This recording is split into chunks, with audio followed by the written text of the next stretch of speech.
停，都停！跳舞你们给我跳好的呀，这是教坊司，不是奇葩收容所，我要做业绩的。你14岁出台是风华正茂，你40了还赖在这儿当自己是镇店古董呢，滚！还有你，胡子，把胡子给我刮干净了再来。观众想看的是家人，不是猛张飞。你这身板不去前线杀敌，来教坊司跳舞，姑娘，国家需要你啊！一不小心穿越大唐，绑定了个咸鱼摆烂系统，摆烂躺平就给奖励。舅舅是长孙无忌，姑父是李世民，老天待我不薄，就是开局让我经营这破教坊司，有点崩啊！这都什么牛鬼蛇神？长孙冲，表弟有何吩咐？让我的猎头出去找绝世美人，高价挖人，不论出身地位贫贱，只要姿色过人，统统给我弄来，否则再这样下去，你表弟我就要喝西北风了。得嘞。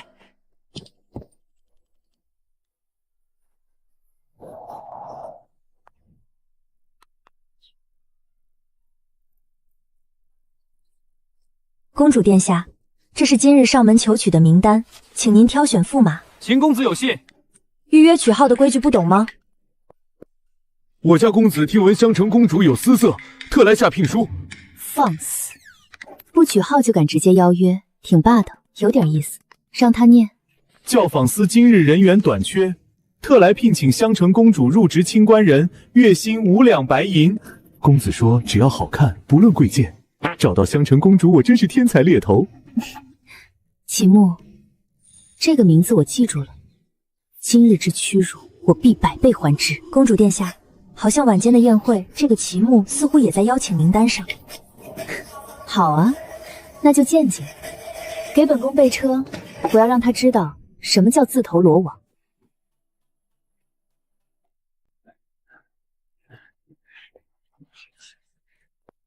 就是这个登徒子，别让我揪住辫子。这娘们谁啊？我哪儿得罪她了？我操！早知道李世民在这儿，我早过来了。舅舅寿辰，襄城备薄礼一份，愿舅舅福寿安康。公主有心了。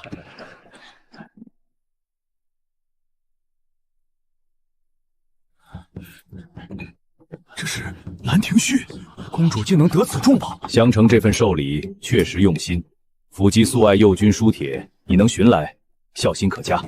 这位便是近日京中传闻颇多的秦牧秦公子吧？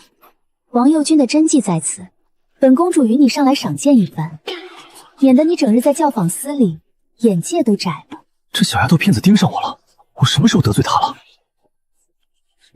不对，这字有问题，形似神不对。任务发布，30息内当众质疑襄城公主，所献《兰亭序》为赝品。刚被她当成纨绔，现在又让我质疑她，你是真想送我抹杀？任务成功，奖励书圣传承；任务失败，当场抹杀。切，又来这套。往日听闻你在京城诸多新奇发明，连陛下都夸过，怎么现在连一幅字都说不出个好坏了？倒计时20息。公主，你这幅字是假的。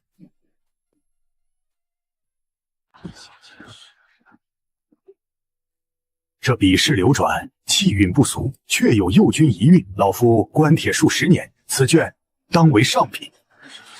秦公子，你方才说什么？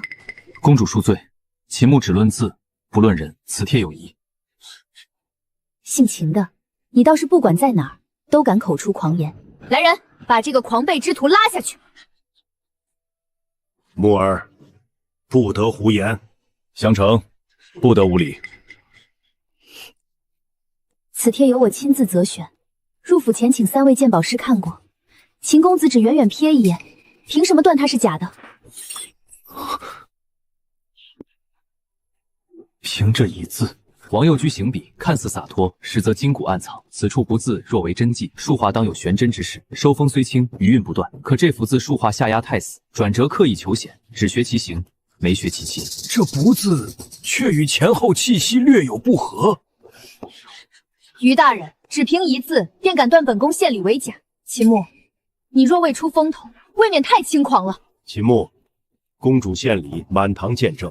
你今日若说错了，便是在折辱皇家颜面。朕给你一个机会，写出来，让朕看看你凭什么断它是假。任务完成，奖励发放，书圣传承。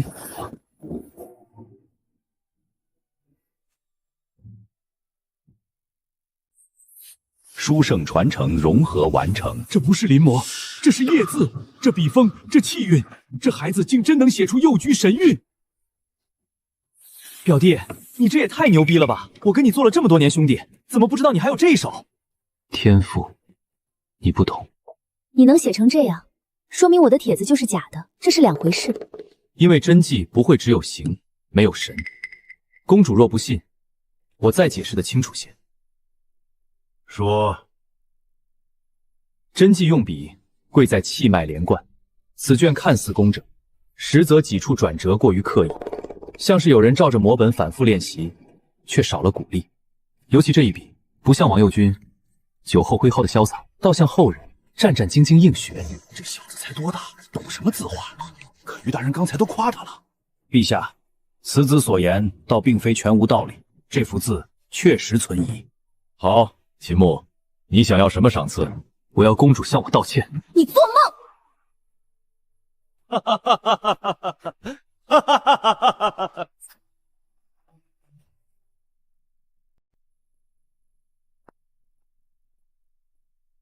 听说长孙府寿宴出了个神童，连公主的颜面都敢扫。王某来的倒正是时候。这位就是秦公子，年纪轻轻，口气不小，能在陛下面前只招公主受礼，胆子更不小。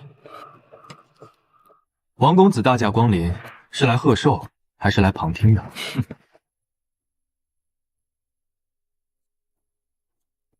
秦公子既然眼力非凡，不如也帮我看看一样东西。王玄林这厮就是来找茬的，表弟你小心点，他是太原王氏长房嫡孙，不好惹。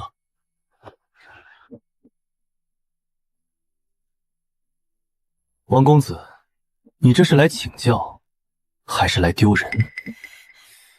若你看得准，我当众认输，向你赔礼；若你看不准，就向萧城公主磕头道歉，再收回你方才那句字是假的。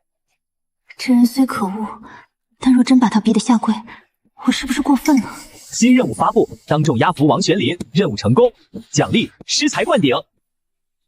来得好。行，你要看，那我就让你看清楚。不过只磕头道歉，未免太便宜你了。若我赢了，你王氏这卷摹本就留在我教坊司挂上3日，如何？好。若你输了，我要你跪着走出长孙府。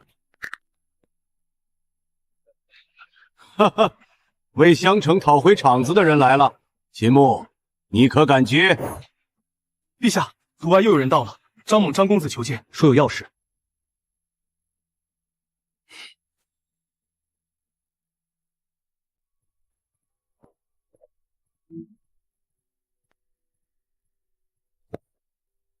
陛下恕罪，张猛来迟。听说长孙府出了个能辨真假的少年才俊，连公主和王氏的面子都不给。我特来看看，究竟是真本事，还是嘴上厉害。无妨，今夜倒比朕想的还热闹。今天是什么日子？全来了。磨得挺像，可惜极了。仿作之人太想证明自己，反倒处处用力过度。你这卷仿得不错，纸也是旧纸，可惜仿的人太想赢，反倒漏了切。空口断言，谁不会？你方才断公主的帖子，也只凭一字，这次莫还想如法炮制？真撇转折讲究一气贯通，你这处挠画先重后轻，墨色断在中途，像是临到一半才想起该收锋。还有这里，纸面压痕太新，说明摹本压贴时用力过猛。王氏若连这点都看不出，未免太丢太原王氏的脸。确有压痕，墨色层次不一，这卷恐怕真不是原本。又看出来了，这少年眼力也太毒了。他到底师曾何人？竟连于大人都附和他的话。不过是你运气好，碰巧蒙对。你敢不敢？王公子，输就是输了，何必再起争执？这小丫头转性了。好，就算这卷是假的，那又如何？秦牧，你辨得了真假，却不懂规矩，得罪了公主，又踩了我太原王氏。你这般行事，日后在京城如何立足？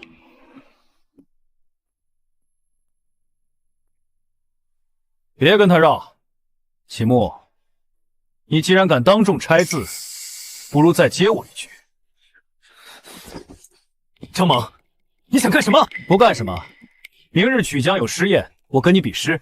要是你输了，就在这里给王公子赔礼道歉；要是我输了，我替王氏认错。真是少年轻狂啊！秦牧是吧？你接不接这战帖？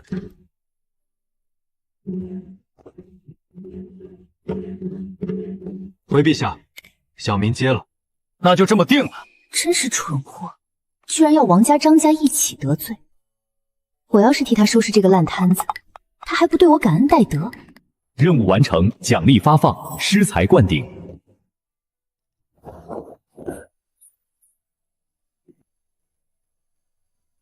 我有系统在手，天下谁人能敌？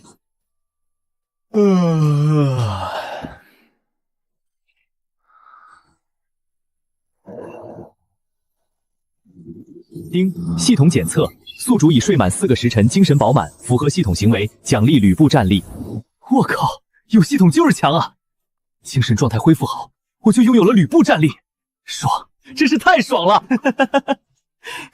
表弟，该起床了。今天我带你参加长安诗会，听说襄城公主也会参加。等参加完诗会，我们再去挑选府邸。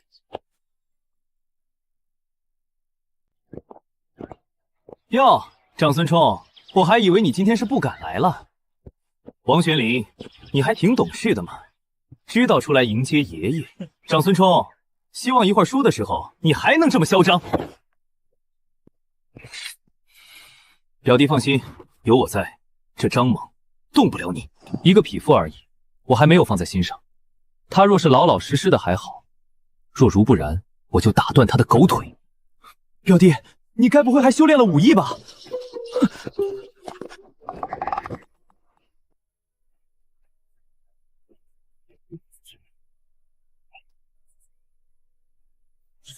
那厮是谁？萧城公主竟然向他点头示好，你们连他都不知道？他就是昨晚与长孙府出尽风头的秦牧。不但如此，他与张猛还有不得不说的故事。你们看，张猛的脸都绿了。表弟，还得是你，连襄城公主都主动问好。各位宾朋，今日诗会正式开始。在下斗胆提议，由公主殿下抽签决定今日主题。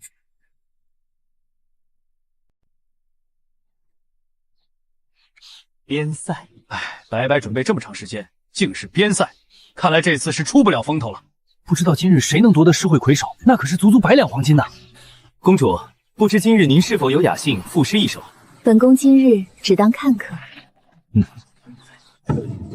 对了，长孙府的贵客秦牧挥毫泼墨，风头无望，连陛下都对他赞誉有加。不如我们就请秦公子赋诗一首，如何？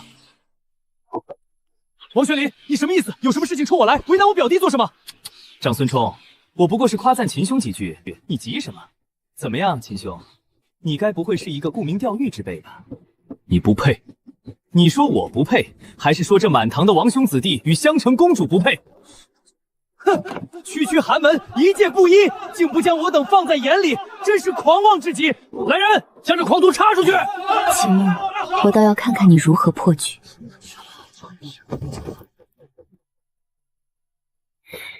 我若是赋诗一首，怕你连喊投降的机会都没有。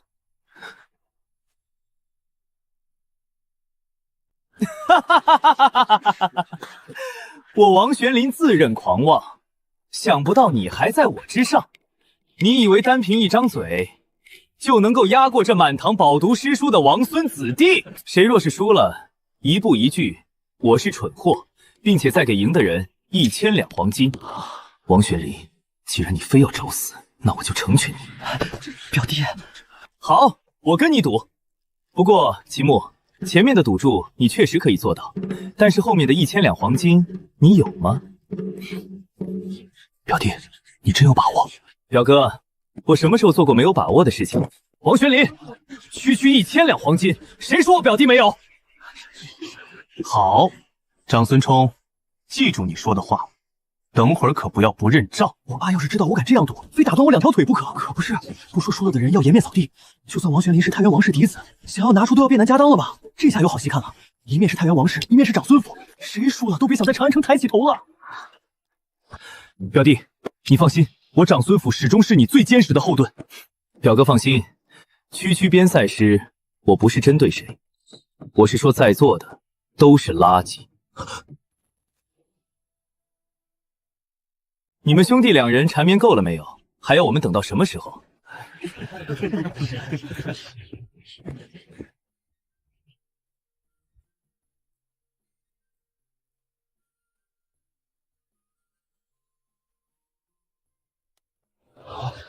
王玄林，你若能超过我这首诗，我秦牧今生再不作诗。狂妄！今日我王玄林若是输了，从此封笔。怎么可能？不行，我绝不能输！怎么，王玄林，你该不会是输不起，想要撕毁我表弟的诗作吧？你。从军行，青海长云暗雪山，孤城遥望玉门关。黄沙百战穿金甲，不破楼兰终不还。好诗，真是好诗！仅此一篇，今日诗会再没有诗能与之相提并论。秦牧真是经世之才，不但写了一首书圣行书，这诗更是惊天。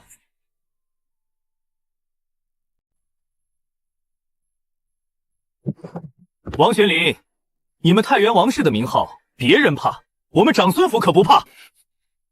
今天你敢不履行赌约，我就让天下人都知道你们太原王氏输了却不敢认账。长孙冲，你敢！这件事若是传扬开来，不要说王玄林，就算是整个太原王氏都要跟着蒙羞，成为天下人的笑柄。可不是，要是我敢这样做，我爹必定要将我逐出家门，自生自灭了。王玄林，要不你还是赶紧认输吧。你们，你他妈的不会想让老子替你滚吧？不要想着让你的狗帮你，他不配。你说谁是狗？不是吗？不是你让你的主人替你报仇吗？若不是因为你，你的主人怎么会输给我？要承认自己是个蠢货。秦牧，你休要挑拨离间，赶紧的，别浪费我时间。还得是表弟，高，实在是高。秦牧，你找死！秦牧，做人留一线，日后好相见。事情闹大了，对长孙府也无好处。王玄林，你该不会真的想要赖账吧？好，我认。秦牧，我记住你了。秦牧，我输了。等等，秦牧，你还想怎样？王玄林，你忘了喊了？我是蠢货，太小声了，我没听到。我是蠢货。王玄林，不要忘了那1000两黄金送到长孙府。秦牧，今日之辱，我王玄林记住了。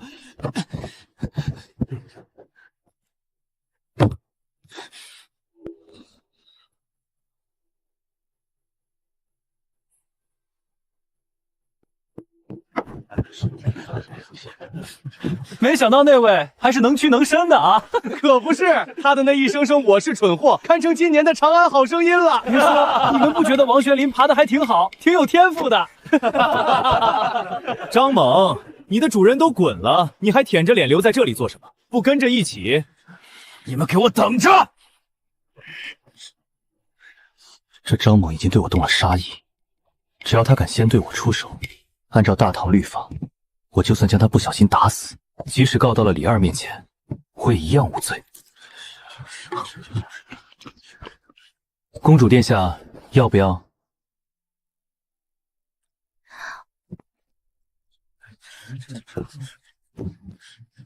啊！秦牧，你去死吧！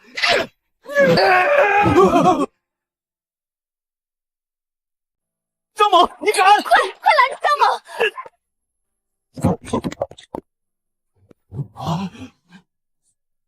我是不是看错了？秦牧他会武，而且竟能碾压张猛。文武双全，英俊潇洒，这不就是我的梦中情郎吗？表弟，除了生孩子，就没有你不会的吧？秦牧，你到底还有多少底牌没有显露出来？张猛好像没了。大家都看到了，不是我想杀他，而是他要杀我。秦牧，天堂有路你不走，地狱无门你偏来。光天化日击杀郡公义子，朝廷将军，我看谁还能保你！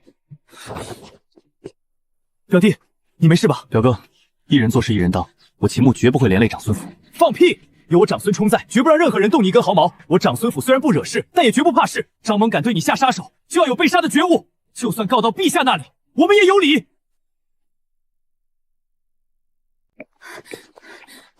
表哥，王玄林跑去报信了，他定然在长平郡公面前添油加醋。你赶快回府通知舅舅，让他进宫面圣，切莫被心机小人反咬一口。表弟，我们走。表哥，你独自走，在事情还没有定下来之前，秦牧我先带走。好吧，公主殿下，我秦牧不是贪生怕死之辈，即使闹到陛下面前，我也不怕。现在不是说这个的时候。总之，你听我的。那秦牧便叨扰公主殿下了。长平郡公，不好了，出大事了！何人在此喧哗？玄林，你怎么搞成这副模样？郡公，张猛被秦牧杀了！什么？你快说，这究竟是怎么回事？我与张猛参加诗会，输给了秦牧。那厮屡次出口侮辱我们，张猛气不过与他理论，两人便起了冲突。谁知秦牧深藏不露，只一招就击败了张猛。这还不算完，他还上前打断张猛四肢，最后对张猛痛下杀手。郡公，张猛死得好惨啊！你可要为他做主啊！秦牧，你欺人太甚！我张亮不杀你，誓不为人。郡公，那秦牧武艺高强，心狠手辣，您还是进宫面圣，请陛下为您做主吧。秦牧啊秦牧，我看谁还能保你？陛下，先不说张猛是老臣义子，他更是我们大唐五品将军，就这么被秦牧在朗朗乾坤下打杀了，大唐律法何在？陛下颜面何存？张亮，你休要胡言乱语，恶人先告状。长孙无忌，秦牧杀我义子，你竟还反咬一口，你这是在颠倒黑白！是谁颠倒黑白？你张亮心里清楚。张猛平日为人，还用我们细说吗？若非张猛无耻，偷袭我木儿在先，何至于被我木儿反杀？这一切都是他咎由自取。长孙无忌，你血口喷人，分明是秦牧仗势欺人，无法无天。我儿张猛血染沙场，战功赫赫，乃是我大唐功臣，岂容你诋毁？你不必在此胡搅蛮缠。锦景园诗会目击者众多，我们找来对质，就知道真相如何了。谁知道你找来的人有没有被你收买？张猛死了，随便你怎么胡编乱造。锦景园诗会，襄城公主也在，我们将公主殿下请来一问便知。你该不会认为公主殿下也被我收买了吧？好了，此事朕已经明白了，欲伤他人者，其实格杀之，无罪。陛下，好了，朕意已决，你退下吧。陛下圣恩，老臣告退。秦牧，这仇我记下了，陛下保得着你一时，保不了你一世。秦牧，你就如此泰然吗？你知道谋杀朝廷命官是什么罪名吗？公主殿下莫要打桥在下，这罪名我可担待不起。别说这张猛只是5品，就算是3品，他想要杀我，那我也不能站在原地让他杀。那就没有丝毫担忧。担忧有什么可担忧的？若是陛下怪罪，赔他一条命便是；若是无罪，就更加不用担心了。人生苦短，当及时行乐。强词夺理。公主殿下，李军谢将军在殿外求见，说是陛下召您。好，你让李将军在殿外稍等片刻。你就在这里待着，不要到处跑。若是无事，晚上就送你回长孙府。殿下放心，我哪里也不去。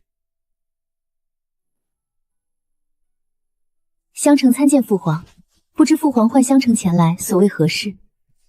秦牧那小子还在你的凤阳殿。襄城不知父皇所言何意？哼，襄城你一向稳重懂大局，今日怎也跟着一起胡闹？襄城治罪，请父皇责罚。罢了罢了，发生任何事情一定要第一时间禀告朕。你要记住，朕永远是你最坚实的后盾。谢谢父皇。你觉得秦牧如何？香橙不知。但说无妨，人都被你领进凤阳殿了，你与朕说不知？勇敢、果断、无畏，文韬武略，能力过人，却不受世俗约束，是个令人捉摸不透的人。行了，回去吧，赶紧将那小子送出宫。你母后若是知道，又要说你了。谢父皇体谅，香橙告退。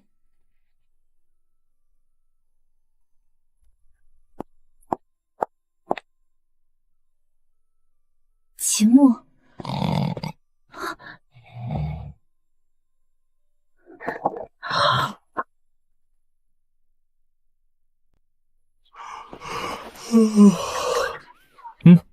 公主殿下回来了。公主殿下，你脸色怎么不大好看？是不是有什么心事？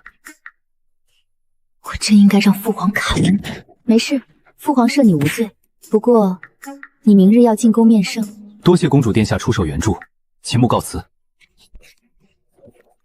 好，我这就着人送你出宫。一早起来怎么没看到舅舅？今日发生了大事，尹太子余党魏征老贼被抓了。表哥，魏征现在何方？父亲本要将他问斩，结果被陛下传唤进宫了，说是陛下要见见他。陛下还说，谁能劝魏征归降，可以答应他一个条件。真不知陛下怎么想的，一刀砍了岂不痛快？我们现在去，应该还能赶上一出好戏。魏征，事已至此，你就没有悔悟之心吗？悔悟，哈哈哈哈哈哈！我只恨太子不听我所言，杀了你，不然哪里有今日之祸？放了他，让他走吧。陛下，魏贼这话都说到这个份上了，你还要放他走？呸！李世民，不要以为你放了我，我就会感恩戴德向你投诚。我魏征虽不才，也赤胆忠心。你最好杀了我，不然我定会为尹太子报仇。自持正直忠良，不过一匹夫耳。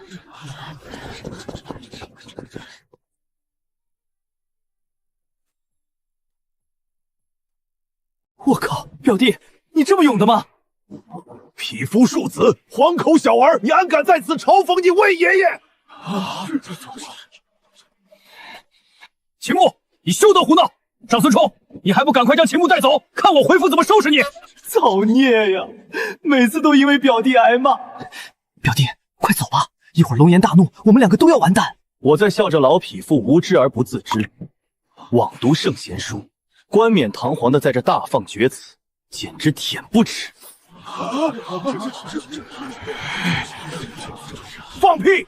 你个乳臭未干的兔崽子，也敢来评价我？我魏征行得端，立得正，懂廉耻知忠义，不像某些人弑兄篡位。魏征，你莫要太过分！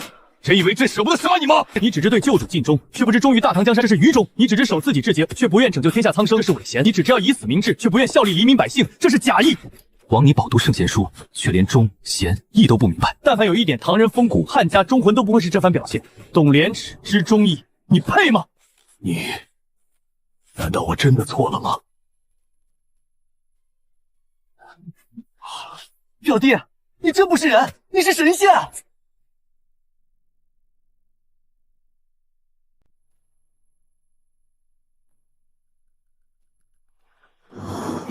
李二，我都帮你到这个份上了，接下来就到你表演了。魏征，虽然你与朕并无深交，但朕素闻你的直名，想让你当朕的谏议大夫。如今大唐内忧外患，北疆突厥虎视眈眈，西疆吐蕃蠢蠢欲动，再加上尹太子余党拥兵自重，饱受荼毒的是天下百姓。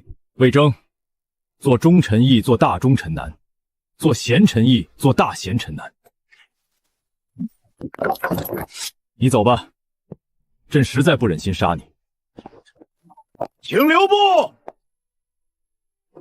若是我出任谏议大夫，你能接受我第一条劝诫吗？先生但说无妨。昭告天下，礼葬尹太子。不可能！陛下，玄武门的血祭还未干呢，厚葬尹太子，那些死去的弟兄们能答应吗？传旨，追封尹太子为西王，追封李元吉为赖阳郡王，以礼厚葬。陛下，福晋，朕意已决，你不必再劝。你真的答应了？怎么？你看朕像是在开玩笑吗？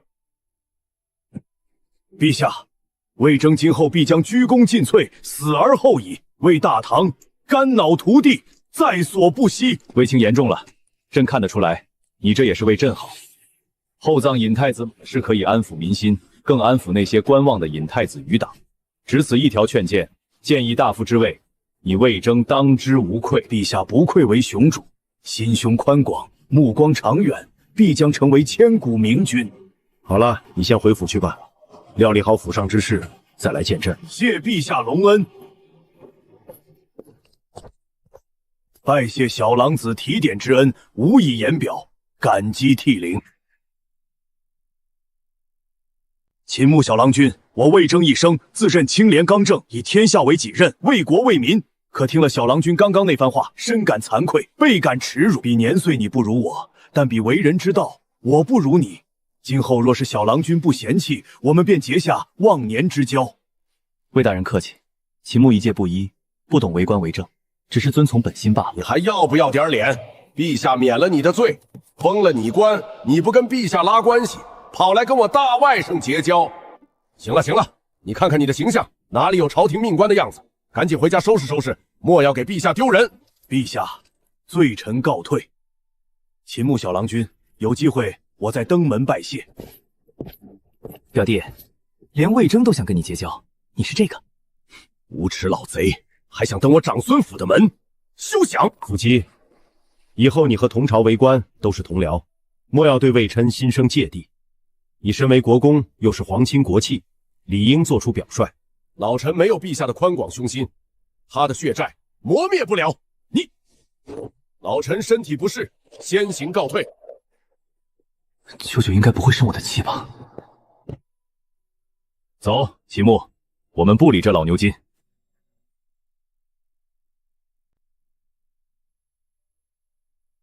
秦穆，你怎么知道朕要保下魏征？陛下误会了。陛下不是说谁能帮您劝魏征归顺，便答应一个条件吗？你这孩子说话都这么直的吗？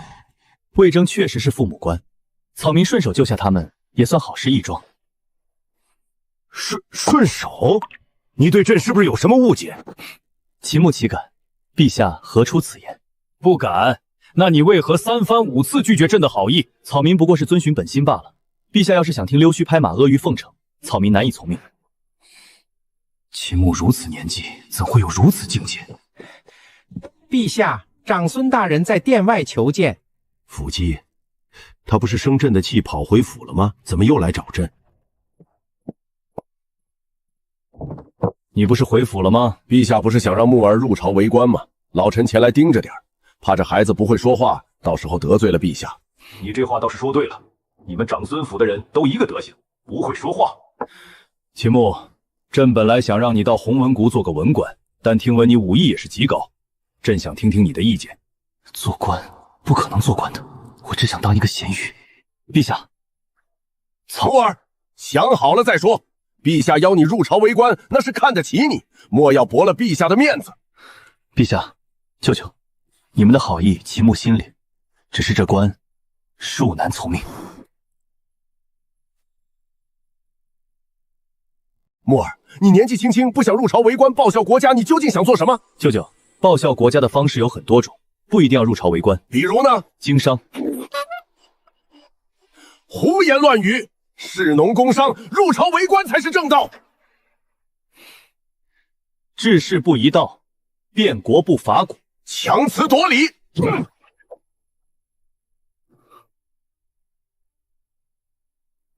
福姬，你盯着朕做甚？陛下，襄城公主是不是到了出阁的年岁？您何不择婿？择婿？你他妈这是让朕卖女儿啊！不是，舅舅该不会是想让我当驸马爷吧？陛下，您看穆儿与襄城……不行，朕的女婿必须是胸怀大志、心系万民的大丈夫。陛下，穆儿年岁尚小，许多道理还不明白。朕罚了，你们退下吧。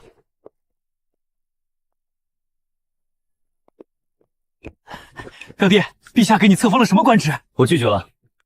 表弟，你竟然拒绝了陛下的好意！表哥，不说这个了。王玄林将1000两黄金送来了吗？还没。但陛下既说你无罪，这太原王氏想必马上就会将1000两黄金送来了。王玄林不要脸，太原王氏还要脸？大公子，太原王氏送来1000两黄金。你看，这不就送来了？表哥走，时间还早，我们出去找下府邸，顺便庆祝一番。走。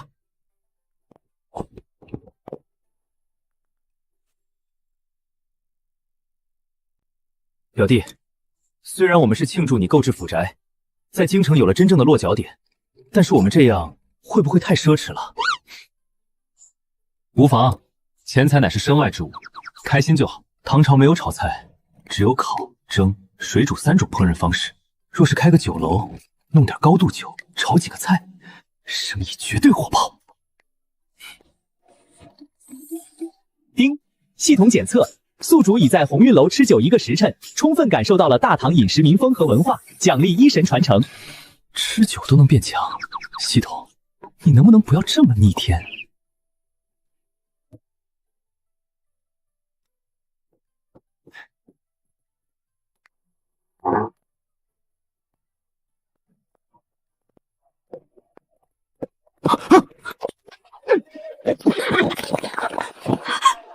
谢谢郎君，谢谢郎君。举手之劳，不必言谢。慢着，给本少爷站住！何事？何事？伤了我的马，你就想这么一走了之？必须赔偿本少爷50两黄金。我没钱。没钱？那你就敢伤本少爷的马？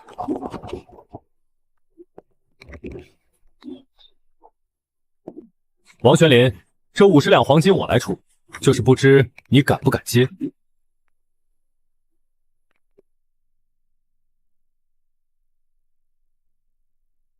秦牧，又是你！你真以为有长孙府给你撑腰，你就可以在长安城横行无忌了吗？那不是杀张猛的秦牧吗？此人敢跟王玄林叫板，他就是在诗会上击杀张猛的秦牧。听说王玄林在诗会上面输给了秦牧，一边爬出锦景园，一边喊我是蠢货。对，我也听说了，王玄林爬得可快了，在这方面很有天赋。我就问这钱，你敢不敢接？王玄林，你磨磨唧唧的干什么？不要就滚！我们没工夫跟你扯淡。秦牧，你们等说，这件事我不会就这样算了。我们走。多谢2位郎君出手相助，薛仁贵感激不尽。今后有用得上在下的地方，尽管开口。3剑定天山薛仁贵，难怪有着此等战力。无妨，你本就无错，是王玄林欺人太甚。我管你是有什么要紧的事，信得过我们兄弟，不妨直言。不瞒2位，在下河东道环州人士，今岁母亲大病，在下遍访名医也未能治好。听闻长安孙思邈神医医术过人，这才带母亲前来长安城。可孙思邈神医被请入了宫中，此番怕是无功而返了。皇后娘娘近几日身体不适，孙神医确实被请入宫中，恐怕这几日都不能回府了。要不这样，我进宫去找皇后娘娘说说，借用孙神医几个时辰为你母亲看病，真的可以吗？不必如此麻烦，我略懂医术，兴许能帮得上忙。表弟，你还会医术？你们不信？不，薛兄，我表弟说略懂，那就是天下无双。不管是书法、琴技、诗词，那都是官绝天下。有我表弟出手，你母亲的病可以药到病除了。那就有劳秦兄了。薛兄，我们这就前去，莫要耽搁了。好，2位跟我来。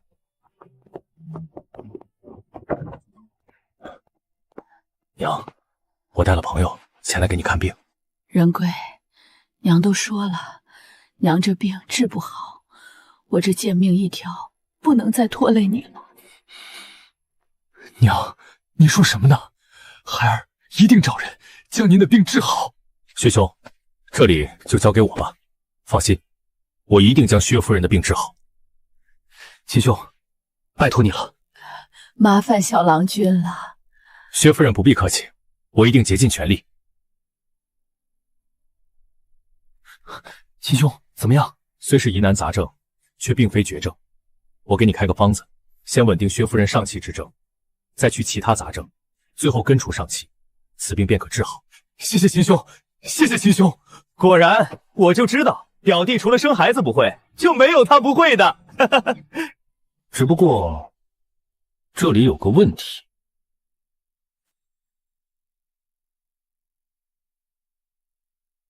什么问题？这里环境太过恶劣，与薛夫人的病有害无益。这样吧，我新购置了间府宅，你先带着薛夫人去那里住。你不用忙着拒绝，我府上无人，你去便给我当个护院，银子我可以提前预支给你，用于薛夫人抓药。等薛夫人病好了，你若是有其他想法想要离开，我绝不阻拦。秦兄大恩大德，薛仁贵没齿难忘，今后刀山火海，在所不辞。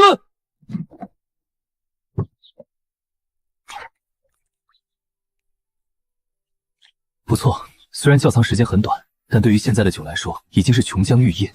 表弟，如此浓郁的酒香，我还是头一次闻。你到底酿造出何等仙酒了？还能是什么酒？粮食酒呗。不过名字我还没有想好。表哥来了，正好帮我尝尝这酒怎么样，是否可以在长安城立足？让我尝尝。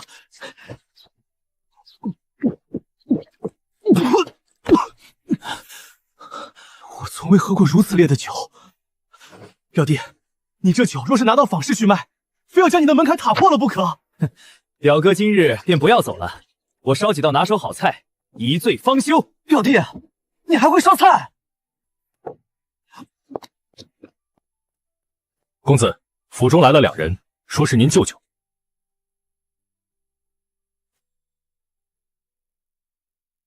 舅舅，父亲大人，走，表哥，我们出去迎接。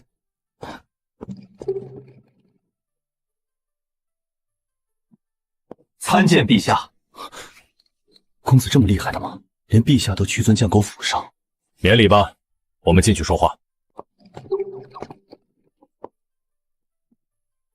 哪里来的饭菜香和酒香？陛下，舅舅，若是不嫌弃，一起吃点。这合适吗？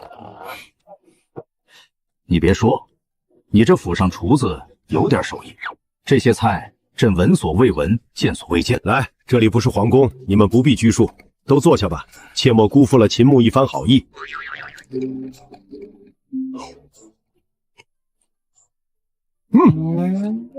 你个大唐皇帝如此吃相，成何体统？这菜真有那么好吃？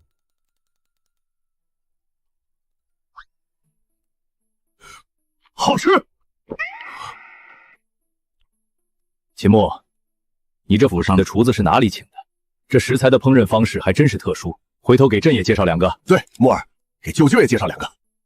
回陛下，这些是草民随手烹饪，陛下若是喜欢，便多吃点。你说什么？这菜都是你烧的？糊涂啊！君子远庖厨，木儿文武双全，怎么能将时间浪费在这种地方？你就说香不香？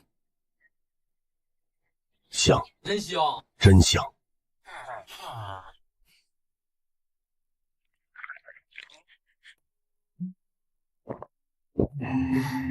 这酒简直是人间仙酿，我活了这么久，第一次喝到如此香醇的酒。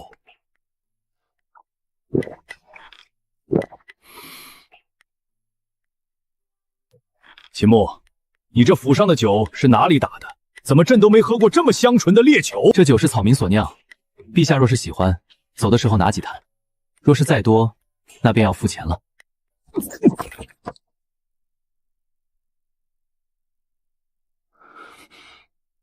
你说这酒是你酿的，你干脆说你是神仙得了。书法、琴技、诗词、武艺、厨艺、酿酒，你就不能谦虚一点吗？陛下，你还说少了，还有医术。草民只是实话实说罢了。陛下若是不信，信，朕怎么不信？秦牧，朕听说你医术了得，是否属实？略懂一二，略懂一二。你是否将你府上1人的上气症治好了？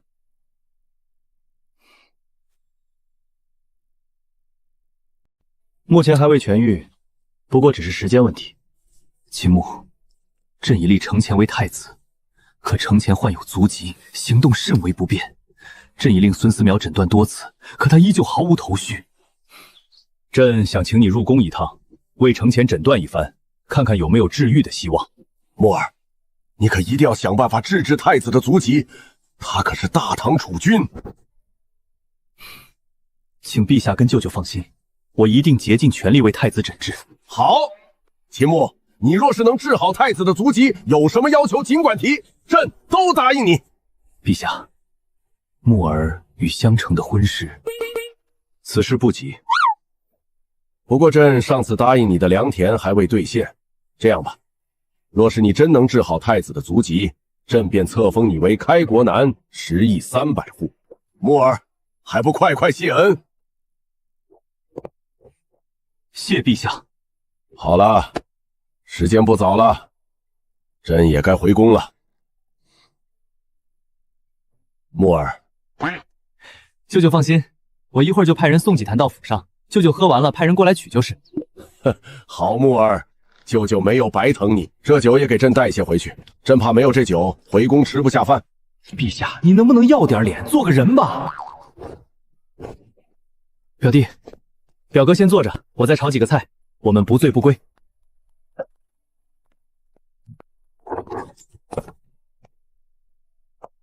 公主殿下，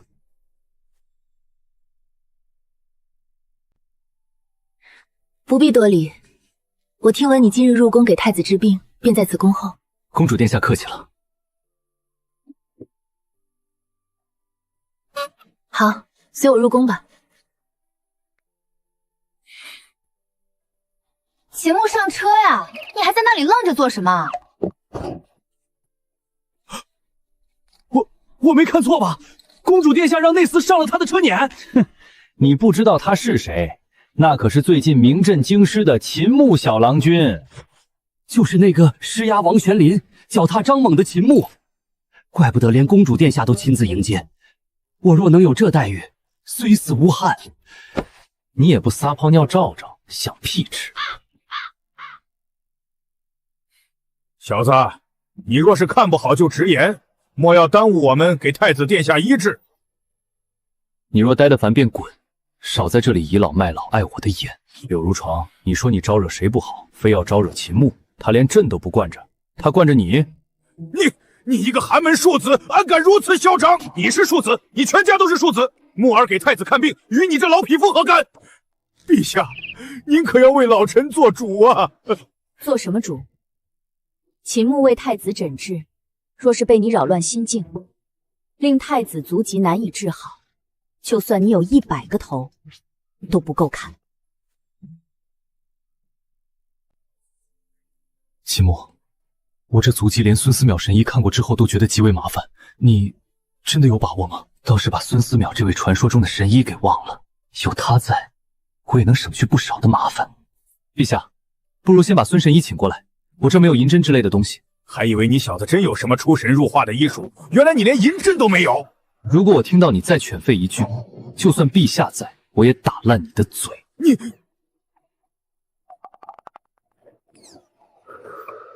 孙神医到。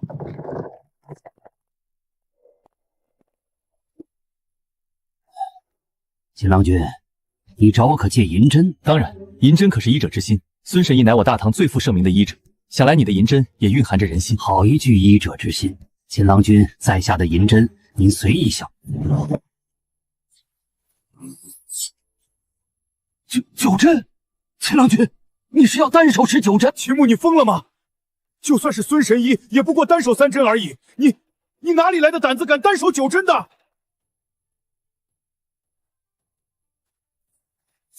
我看到什么了？这是齐伯9针。孙神医，您说这是齐伯9针？没错，绝对是《黄帝内经》中失传已久的齐伯9针。真是不敢相信，秦郎君竟然会这等通天彻地的医术。程前，你现在感觉如何？程前，你的脚可有感觉了？这可是传说中的齐伯9针。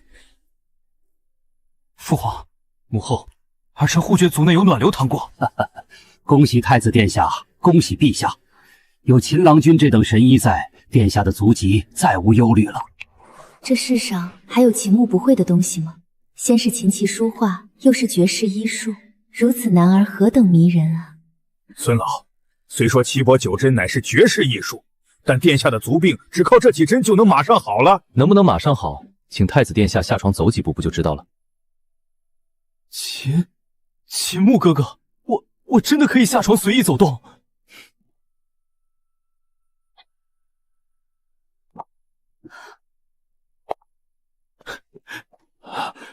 父皇母后，儿臣的足疾真的好了。好一个奇伯九真！今日一见，才知此术何等惊人。秦郎君，您何时有空啊？对，秦郎君稍后可有空言，吾等也想与秦郎君共饮。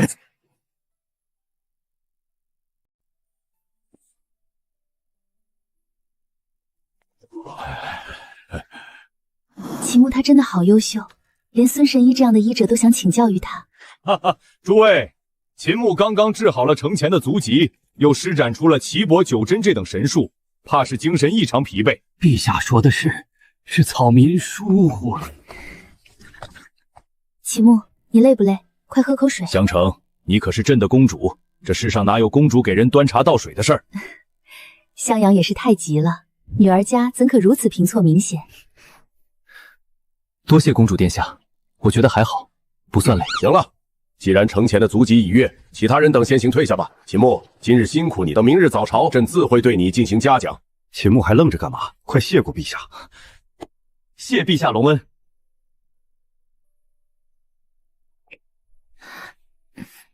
秦郎君，我送你回府吧。还别说，公主似乎越看越好看了，尤其是害羞起来更是迷人。有劳公主了。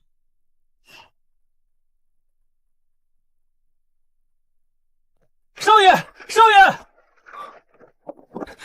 哎，仁贵，你怎么在这儿？对不起，少爷，你让我去买铺子的事情被我办砸了。办砸了？怎么回事？本来我已经谈好了，而且连定金都交了，可今日我过去时，那掌柜的竟然反悔了。定金都交了，还能反悔？看来这是有人故意给我使绊子。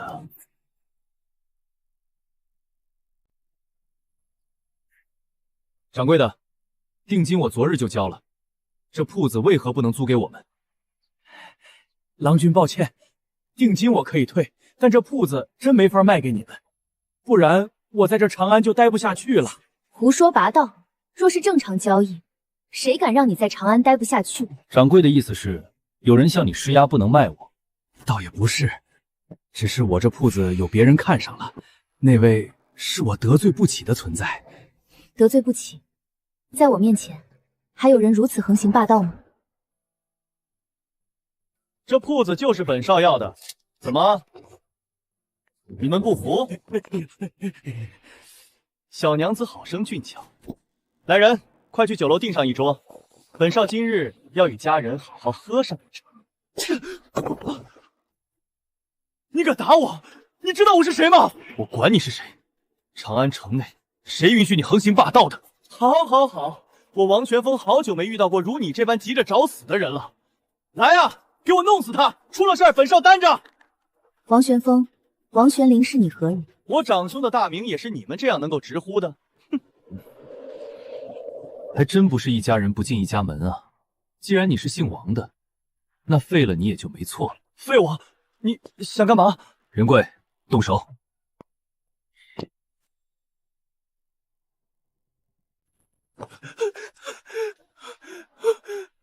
救命！打人了！天哪，那被揍成猪头的公子哥，为何似曾相识？好像是王家的二少。长安城内是什么人如此胆包天，敢打王二少？王二少虽然是个废物，但只要他姓王，就不是能随便动的。王少，你怎么了？谁这么大的胆子，竟敢如此欺你？就是他们！赵统领，快把他们抓了！帝都城内公然行凶，两位当真是胆大包天啊！他该打。是不是该打，自有官府定夺。你们有何权利？啊！把他们几个人全给我锁起来，押到府衙去！今日如果不是我亲眼所见，不敢相信长安城内竟有如此不分黑白、颠倒是非的事情。那你问问王二少，这长安的黑白是非，谁说了算？你小子还有点自知之明，可惜现在知道怕已经晚了。在长安，本少要你死，你就必须死。这王二少过于猖狂了，可谁让他是太原王氏的人？两位束手就擒，随我去衙门吧，免得还要受皮肉之苦。我就站在这儿，看看你们谁能带得走我。好大的胆子！来呀，把他捆起来！谁敢阻拦，就地格杀！赵统领好大的威风，你就地格杀我看看。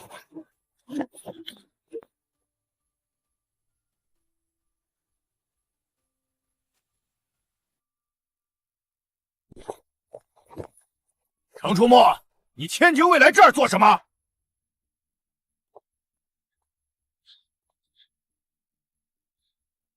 牵牛卫统领程初墨见过襄城公主。什么？襄城公主？王玄风，你作死，为何要带上我？陈寻芳统领赵三虎见过公主殿下。赵三虎，你很好，你很尽责。公主恕罪，卑职恕罪。刚才你不知道本宫身份的时候，可是大义凛然。怎么？难道长安城内只要身份尊贵，触犯法律也一样可以赦免吗？王玄风，这次如果不死，老子和你势不两立。公主又怎样？是你们在长安公然行凶的，我是受害者。仁贵，少爷不用说，我懂。哼！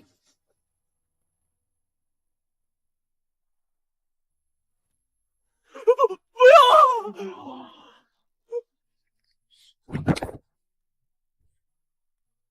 少爷，这小子好像吓破胆了。秦兄，毕竟是天子脚下，这厮还有赵三虎，先让我带走如何？那就麻烦程兄了，改天请你吃酒。好，好，好，那你可别忘了，我可是听说秦兄家中可是藏着不少美酒。公主饶命，卑职知错，卑职知错。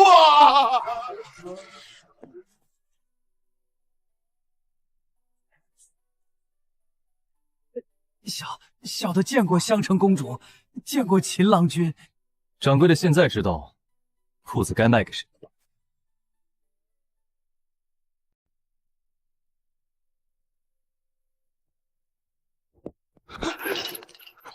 父亲，你们终于来了。乌儿，到底是谁伤你？为父要他死，要他死啊！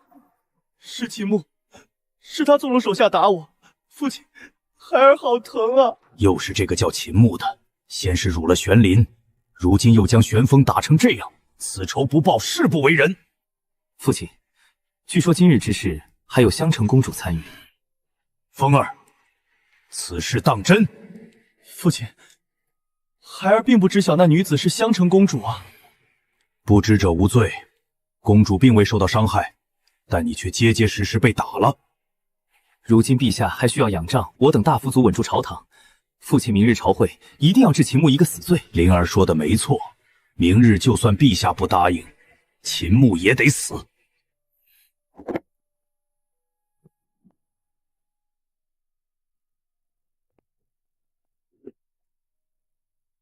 陛下，秦牧那边出了点事。这小子还真是一点也不让人省心。说吧，他又干嘛了？他在集市上暴打了王宗元之子王玄风，还把他吓得当场昏死过去。他这是要和王家人对到底呀！陛下稍安勿躁，秦郎君实际上并没有做错，因为断得好，连襄城他都敢伸手，若是朕，必变活刮了那王玄风。王玄风在长安横行霸道，暴打一顿已是便宜了他。但明日早朝，您若对秦牧封爵的话，武姓七望那边怕是不会善罢甘休啊。是吗？那朕倒是要看看，这大唐的朝堂是朕说了算，还是他们氏族大家说了算？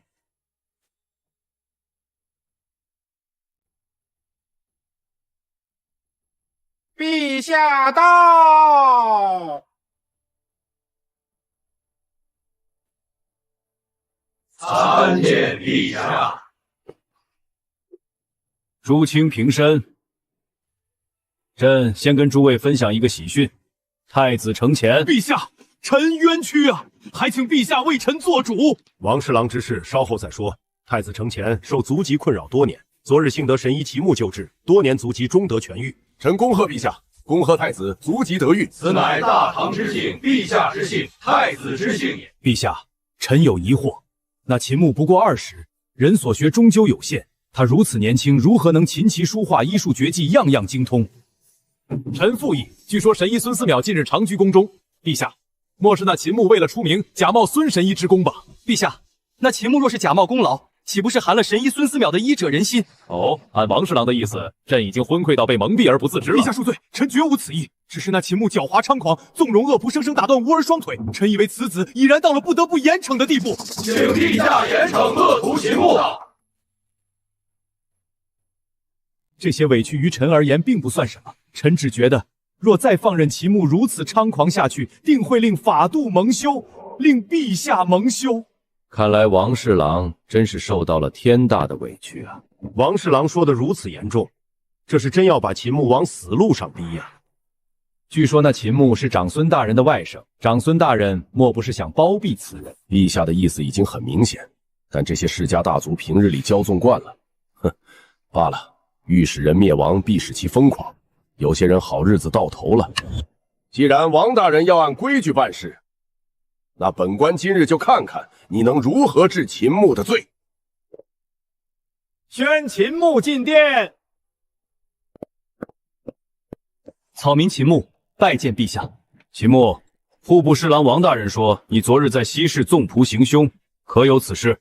回陛下，王大人之子王玄风的腿，确实是我让人打断的。此子胜券正浓，竟如此不思回报，他竟敢当街行凶，简直不把法度放在眼里。哼，秦牧，你倒是敢做敢当。王大人，这不废话吗？我往你面前一站，哪一点不让你佩服得五体投地？庶子狂妄，陛下面前还逞口舌之力。我不过是陈述事实罢了。倒是王大人，你敢和我一样承认你教子无方，纵容后辈羞辱襄城公主吗？羞辱襄城公主，王宗元，你家后辈已经大胆到了这等地步了吗？老匹夫，本官早就知道你们会拿此事做文章。回禀陛下，据微臣所知，风儿和公主并无任何接触。再者，风儿也不知公主的身份，是以言语上略有冒犯。陛下以仁爱治国，从未有因言语而获罪的先例。王大人说的真好啊！以陛下的仁爱，确实不能只因言语获罪。你知道就好。既如此，你还不速速认？既然王大人这么说了，那王大人你好歹是户部侍郎、朝廷大员，可你好好瞧瞧，你生的那2个儿子都是些什么玩意儿，简直丢尽了大唐官员的形象。庶子，你在说什么？我说你王家后代全是一群蠢猪，他们活着纯属给大唐丢人。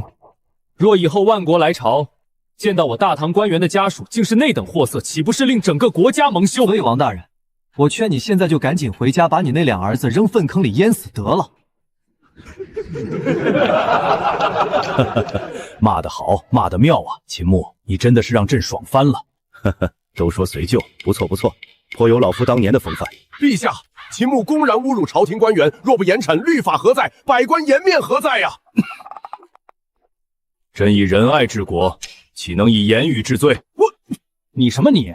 说你说不过我，打你2个儿子加起来也打不过我1只手。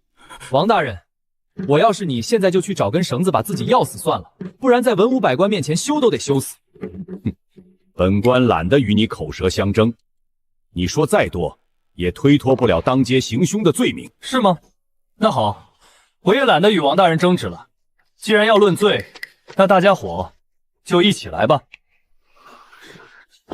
陛下，此乃微臣搜集有关于王玄风、王玄龄2人的罪状，共计38条，还请陛下过目。什么？不可能！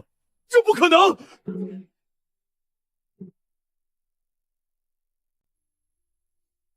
朕早有耳闻王宗元的2个儿子在长安城内为非作歹，可惜一直以来没有机会收拾。如果秦牧真搜集到了证据，朕不介意。这小子难道是在吓唬王宗元？朕此前只听闻你王家后代喜欢闹事，没成想竟如此胆包天。要不你看看他们都干了些什么？陛下恕罪，臣知道错了，臣回去之后一定好好教导他们。王玄龄和王玄风2人必须抓起来问罪才行。秦牧，陛下如何定罪？何时轮得到你指手画脚？王宗元，朕不希望再听到有关于你王家的任何事，否则明白后果的。谢陛下隆恩。既然此事皆过，那关于太子卒病治具的嘉奖，现在宣布吧。奉天承运皇帝诏曰：秦牧诊治太子族病有功，特赐爵开国县男10亿300户。草民秦牧谢陛下。无需多礼，去吧，去看看你的领地。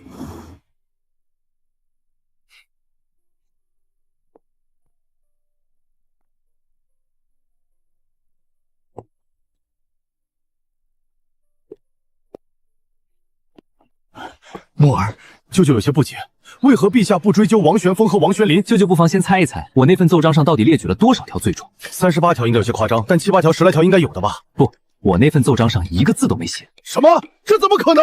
为何不可能？陛下想收拾5姓齐王早就不是什么秘密了，所以我拿一份空白奏章上去，他肯定明白我意思。可如果王宗元真的看了怎么办？他有那个胆子看吗？他比我们任何人都清楚王玄风和王玄林的罪状，别说30多条，100多条都有可能列得出来。少爷，这就是您的封地，也太破了吧！在我看来，这就是一块宝地，你且看着你家少爷如何变废为宝吧。站住！你们是什么人？来毛崖村做什么？这是我们家少爷，你们又是干嘛的？少爷，看来又是那些丧良心的主儿，你们赶紧离开这儿，不然我们轰人了。谁丧良心了？睁开你们的眼睛看清楚，这位是我们家少爷，陛下封爵的开国县男。封爵，意思是我们毛崖村是您的封地？没错，从今天开始，这里都属于我的领地。大人。毛崖村已经够穷了，就算您是我们的领主，你也拿不到什么粮食。求求您走吧，再耗下去，整个毛崖村都没有活路了。少爷，求求您走吧。他们什么意思啊？毛崖村都没有活路。字面意思，在我们来之前，他们的粮食早就被一波波的薅完了。果然，这世上就没有发善心的老爷，来这里都是为了抢夺我们的粮食。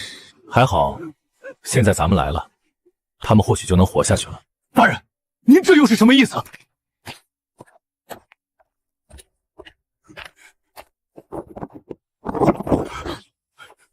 那是粮食？没错，都是粮食。而且我来不是为了抢粮，是来给你们送粮的。啥？送粮？有粮食吃了？送粮！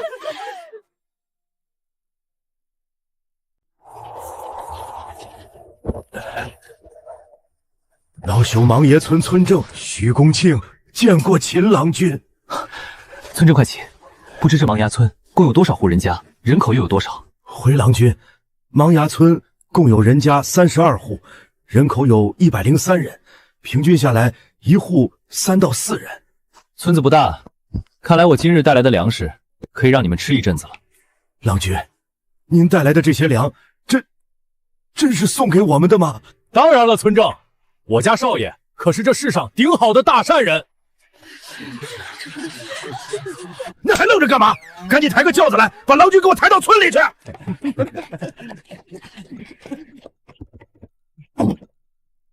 少爷，真让抬着进去啊？我给他们送了粮，抬我进村而已，哪个敢有意见？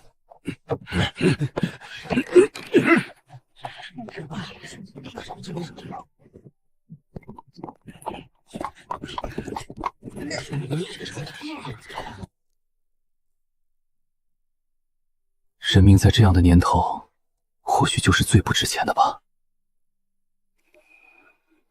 还得是公子有远见，这帮刁民果然藏了粮食。爹，不好了，赵家又带人来了！什么？快把公子带来的粮食藏起来！完了，来不及了。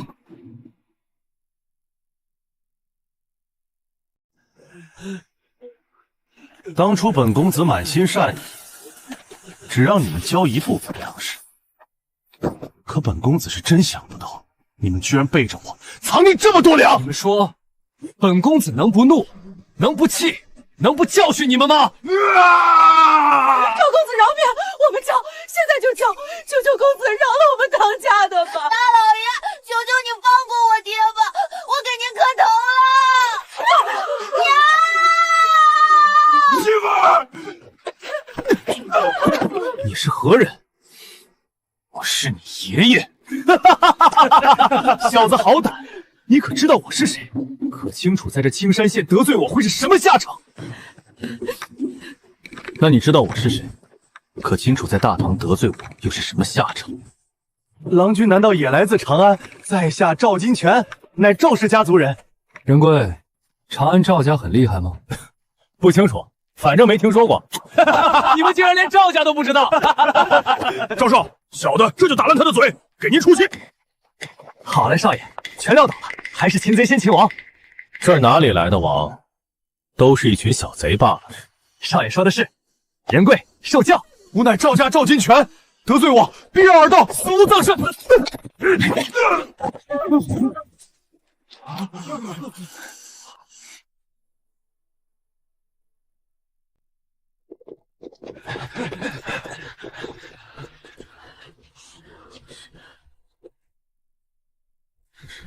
你没事吧？没事，谢谢大哥哥。大人，你们快走，赶紧离开芒崖村，等过些时日再来。村正，我们刚把坏人打跑，你怎么还反过来赶我们？哎呀，大人有所不知，那赵金泉是长安赵家之人，和青山县令郭宝春更是关系莫逆。村正是担心他们走后去喊县里的官差来，他们肯定会喊衙役来的。秦郎君，你们不妨听我爹的，先暂避一下锋芒吧。郭县令，就是他们，快把他们抓起来，本少要他们死。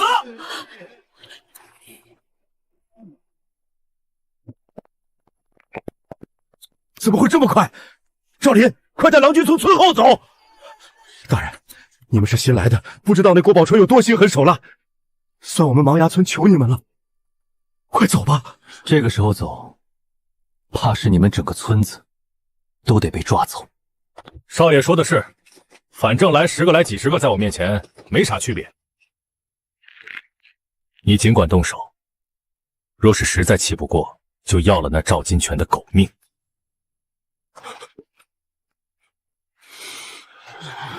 天哪，我们芒崖村的新主子，他到底是何方神圣啊？就算是开国县男，也不敢说这种话吧？这就是我们的新主子吗？有这样的主子，以后谁还敢欺负我们？大人，赵林也来。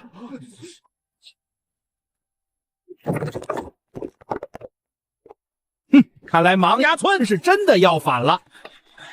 来呀，芒崖村聚众谋反，一个别留。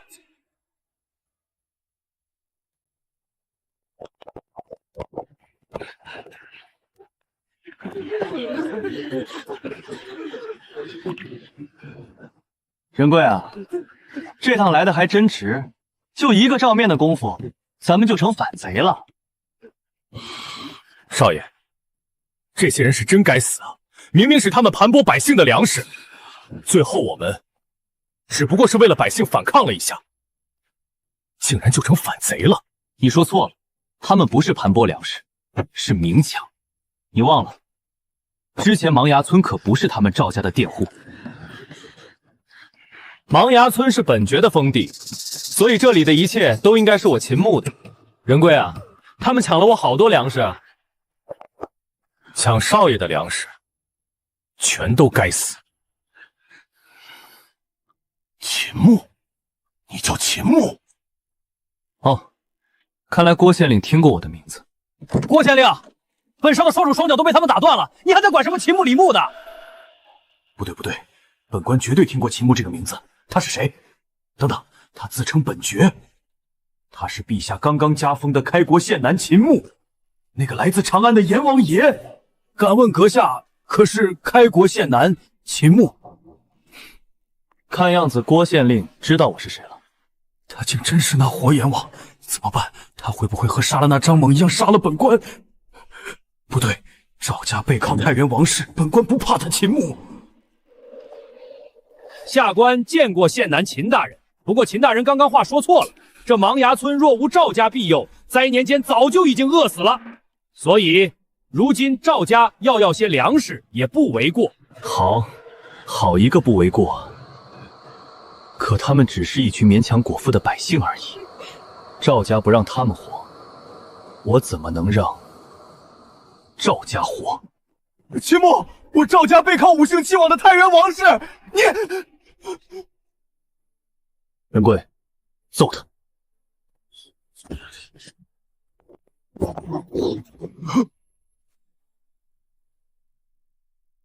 死了，竟然死了！秦牧真活阎王啊！郭大人，你还要衙役把我抓了伏法吗？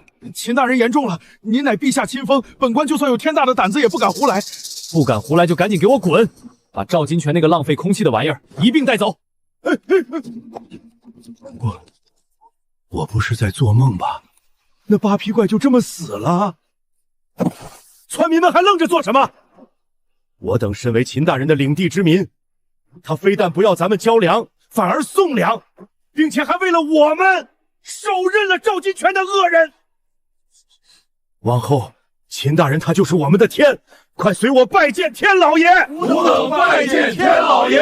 这个世界天老爷只能是龙椅上的那位，喊我天老爷那不是要我的命吗？喊我天老爷那不是要我的命吗？全都给我起来！谁若是还跪着不动，本少的粮食一粒也不给他。请王大人给卑下做主啊！我儿金泉近日被杀了。赵家主，何人如此胆大包天，敢在青山县那种地方加害赵公子？回王大人，那人名叫秦牧，似是陛下亲封的开国县。你说他谁？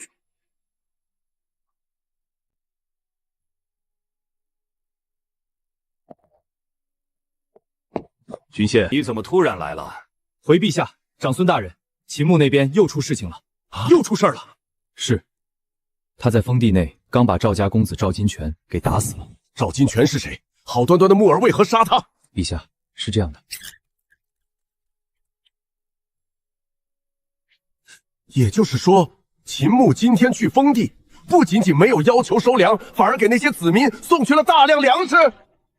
陛下，这什么意思？重点不是人吗？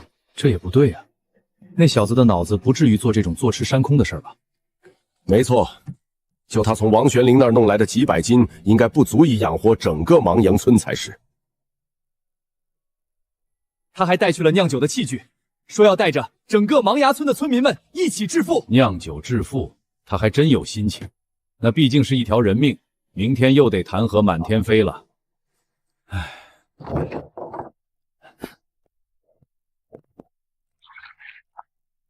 大人，您刚才说要带着我们芒岩村的人一起酿酒卖钱，此事当真？自然当真。而且我在城中已经购置了店铺，只要酒酿出来，我保证会带着你们一起富得流油。小的知道大人心系我们芒崖村，可要说酿酒发财，小的觉得不太现实吧。先尝一口试试。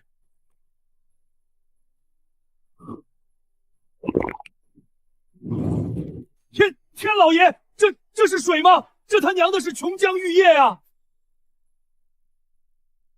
大人，小的虽见识浅薄，但此酒绝对只应天上有。可以可以，我家这蠢货可算是脑袋灵光了一回，这马屁拍得好啊！父亲，你这是什么表情？你莫不是以为我什么我？好好听大人说。大人，老朽可不可以也尝一尝？我的亲娘，这是酒，这是天上的仙酿啊，否则怎能如此之烈？既然村正觉得酒没问题，那仁贵，你来教村正他们酿酒。好的，少爷。不过少爷，您要去哪儿？累了，我去前面西边草地躺躺。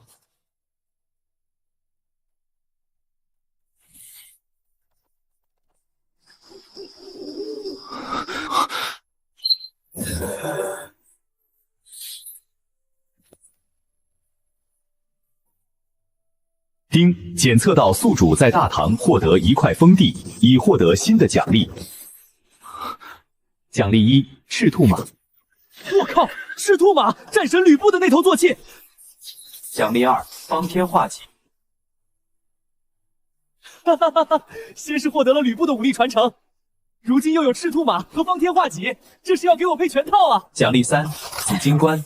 奖励4：寿冕连环铠。奖励5：神力弓。不对，这些奖励非常的不对。之前书圣、秦仙、吕布战力、医神等传承都是技能，但这些似乎是要把我打造成一个在战场上7进7出的大将军。难道大唐马上要打仗了？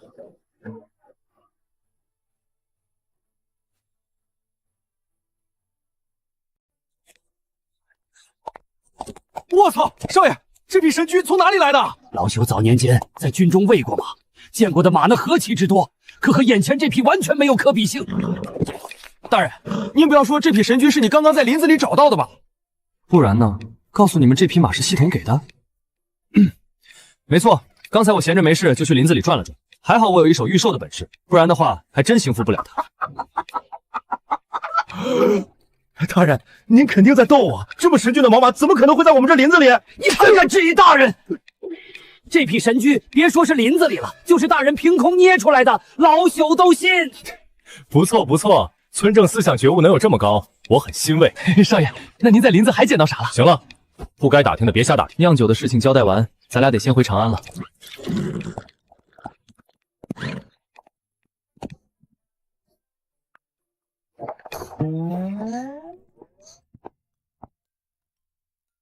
秦牧，你怎么去了封地那么久，现在才回？让公主久等了，不知公主来我府上所为何事？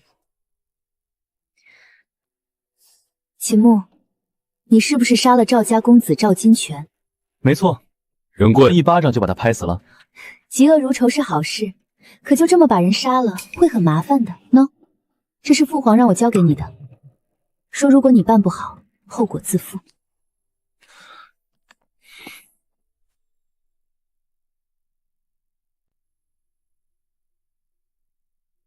父皇曾令人去查过那赵金泉家底，他们是王家的附庸，这么些年扎根青山县，与县令郭宝春合谋兼并土地。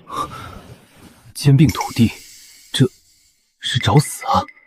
所以父皇说，最好是连那郭宝春一起宰了。但赵家背靠王氏，所谓打狗还要看主人。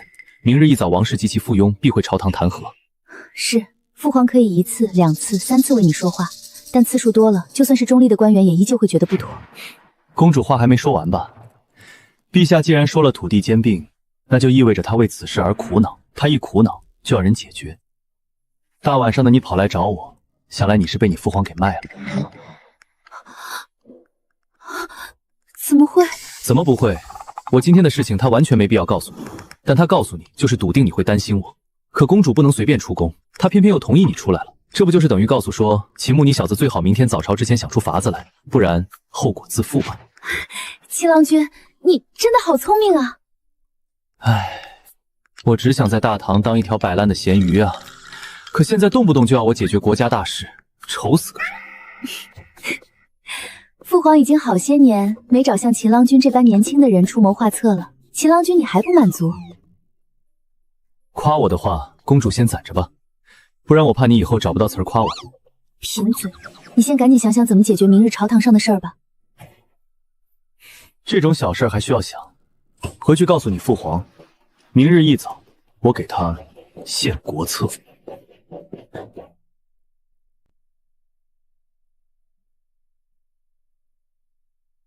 儿臣拜见父皇母后。襄城，你不是去找秦牧了吗？怎么不在那儿多待会儿？陛下，您这么说话，襄城一个姑娘家该怎么回答嘛？对，是朕不好。襄城，你快和朕说说，秦牧那小子听到你传达的话后，有没有吓得屁滚尿流？那小子必然吓到了。平日里搞事儿，朕和他舅舅无忌倒也能兜底。可若是我们不兜底了，这小子不得吓得三魂七魄跑了大半？回禀父皇，秦牧没有吓到，而且已经想好了计策。什么？你说秦牧想到了明天怎么对付那些世家大族了？不是的，父皇，秦牧说那些世家大族一个比一个烦，与其今天打完这家，明天来这家，倒不如想个法子把他们全给吃掉。这话什么意思？意思就是秦牧想到法子对付世家大族了，先吃掉对5姓7毫不痛痒的小世家，等到他们反应过来的时候，已经为时已晚。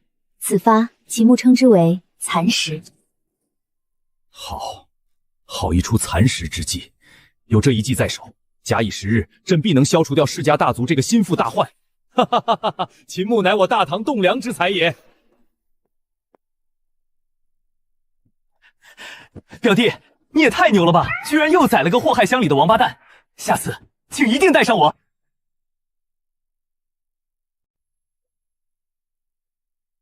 表弟，你看王宗元那老匹夫的神情，肚子里肯定憋着坏的。他憋不憋坏都影响不到我，就算有影响，也是坏他的肠子。要不我说还得是表弟你。陛下到。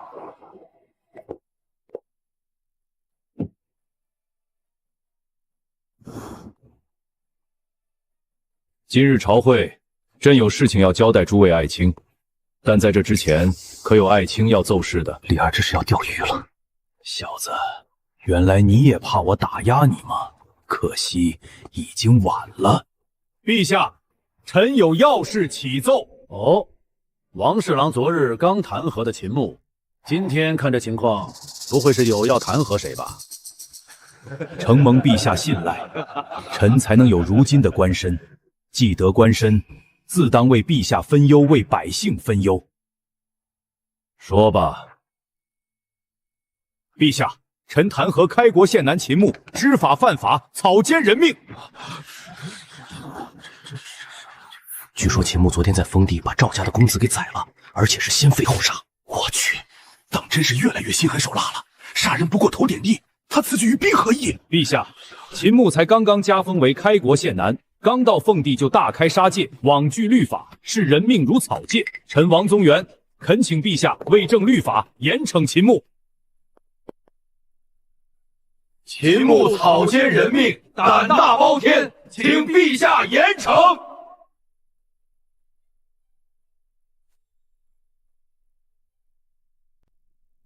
看来今天王宗元是准备拉一坨大的了，否则怎么会聚集如此多的世家官员？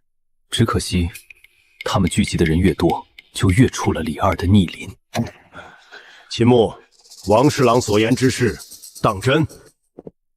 回陛下，昨日我家仆薛仁贵确实在我的授意下宰了那赵家恶少赵金泉。秦牧，你知罪就好，在我大唐，杀人必须偿命。没错，杀人偿命，天经地义。若不偿，律法何在？公道何在？公道，我宰他就是为了真正的公道。强词夺理。若天下任何事情都以杀戮来谈公道的话，那要朝廷作甚，要律法作甚。王侍郎说的没错，如果什么事情都以杀戮来处理的话，律法也就成为一个笑话了。小子，今日老夫可是做足了准备的，我不信陛下还能堂而皇之的袒护你。陛下，律法乃国家公器，自当敬而畏之。但在千钧一发之际，臣不得不为了保护自己而以杀止杀。胡说八道！根据本官的调查，现场完全是单方面的屠戮，哪里来的自保反抗？王侍郎说的对，若看结果，的确单方面的屠戮。毕竟大家都很清楚，那些世家大族的公子哥全都是酒囊饭袋。秦牧，你这是公然羞辱我世家后代！你可知我世家先祖为了国家安定、百姓安康，做了多大的贡献？你们世家的祖先或许真有惊天伟地的大人物，但恕我直言，在座各位的后代，甚至跟你们这些家伙有关系的衙门，全都是一群饭桶。陛下，秦牧此子已经狂妄到目中无人，甚至连朝廷部门都敢羞辱。此子若不严惩，国家威信何在？皇室脸面何在？陛下，请严惩秦牧啊！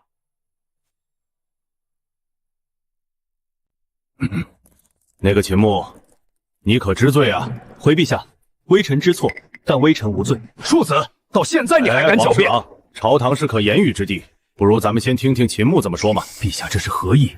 难道他真不管我世家官员继续偏出秦牧吗？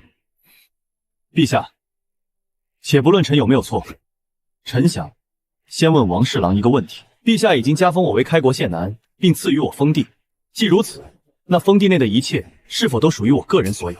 自然。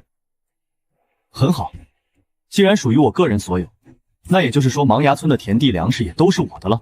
田地粮食和此案无关，我等说的是你触犯律法的事情。怎么无关？芒崖村的田地粮食乃至人都是我秦牧的私产，可那赵金泉却带着人冲入我的领地，抢夺我的私产。敢问王大人，这些人该不该打？你若是只打了他们，本官当然不会追究。看来王大人的下属是尽挑对你们有利的说啊。你什么意思？我的意思是，原本我并没有要拿赵金泉的性命，只是将他教训了一顿，而后丢出了封地而已。那他为何会死？因为他在离开我封地之后没多久，就带着青山县令郭宝春折返回来。二话不说，直接给我扣了一顶造反的帽子。这不可能，对我有利的就不可能了。呵呵，在我的领地内，赵金泉与郭宝春官商勾结，不分青红皂白，上来就要将我当场格杀。王大人，别说赵金泉了，就算是把郭宝春、把那些个酒囊饭袋全杀了又如何？既如此，你这等心狠手辣之人，为何会放过郭宝春？因为郭宝春是朝廷命官，他的命必须得陛下收。陛下，微臣秦牧探核青山市令郭宝春官商勾结，鱼肉乡里。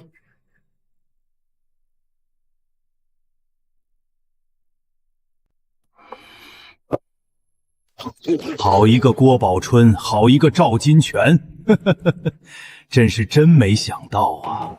区一个青山县令，竟敢和赵家赵金泉狼狈为奸到这等程度。王宗元，你刚才好像说那赵家是你王家的附庸。完了，怎么感觉我太奶就站在大殿外等着我？陛下，冤枉啊！臣王家和那赵家从未有过任何的牵连，您一定是听错了。对，陛下，王侍郎没说，是您听错了。是吗？原来是朕听错了啊！秦牧，真是朕听错了。陛下，这我一时也不记得了，要不查一查？秦牧，你这是故意坑害我等！肃静！陛下，您曾说水能载舟，亦能覆舟，这郭宝春必须严查。郭宝春与赵金泉勾结已是事实，臣等恳请陛下严查。臣等恳请陛下彻查。这是在干嘛？不是我在弹劾秦牧吗？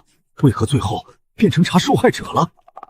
大唐立国至今虽不过10载光阴，但朕一直以为定是一番欣欣向荣之境貌，没想到原来这底下早就已经烂透了。魏征，臣在。任命你为彻查使，即刻查清楚郭宝春与赵金泉勾结一事。退朝。怎么会是我？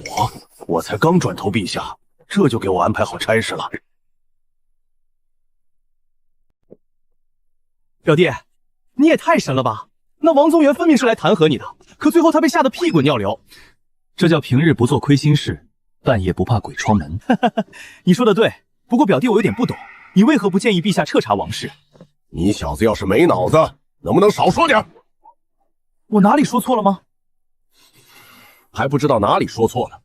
若是王氏能这么轻易就动得了，陛下还需要等到现在？可动了赵氏，不就等于动了王氏吗？哼！木儿，你来帮舅舅教一教这蠢笨如猪的逆子吧。表哥，其实道理很简单，就是伤敌1000，自损1斤，和伤敌1000，自损900斤的道理。现在动王氏，他们肯定孤注一掷，但若是动赵家，王氏必然不会轻举妄动。可今天陛下顺利动了赵家，那明天是否就可以动依附王氏的另一个家族？我懂了，这是温水煮青蛙，只要时间足够久，青蛙迟早能煮熟。我去，表哥原来你是大智若愚啊！你以为呢？世人都以为我长孙冲是草包，殊不知我长孙冲只是懒得与他们一般见识。秦郎君留步！咦，魏大人，这是有什么事情吗？魏征谢郎君举荐之恩，若无郎君引荐，魏某不知何年何月方有出头之日。魏大人刚正不阿，自是最适合的人选，无关引不引荐。个中缘由，魏某心知肚明。听说郎君在长安城内开了酒楼，不知何日开张，魏某必定前去捧场祝贺。这感情好，最多5日。到时候魏大人可得多喝2杯，多多消费啊！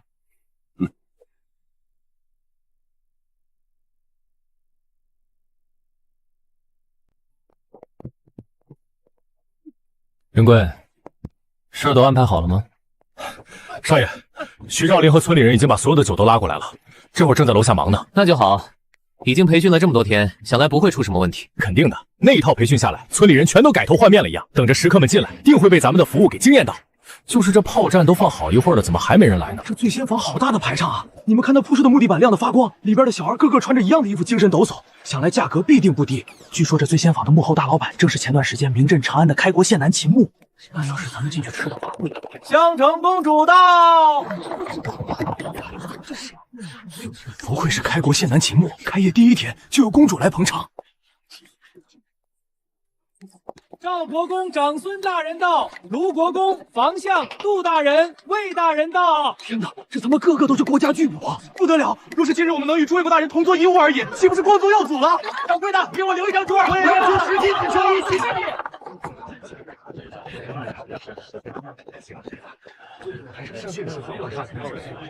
你。王宗元、王世兰到。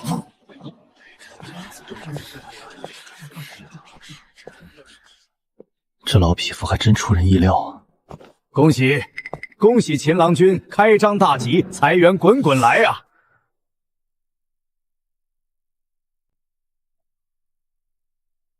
齐木，王宗元是你邀请来的吗？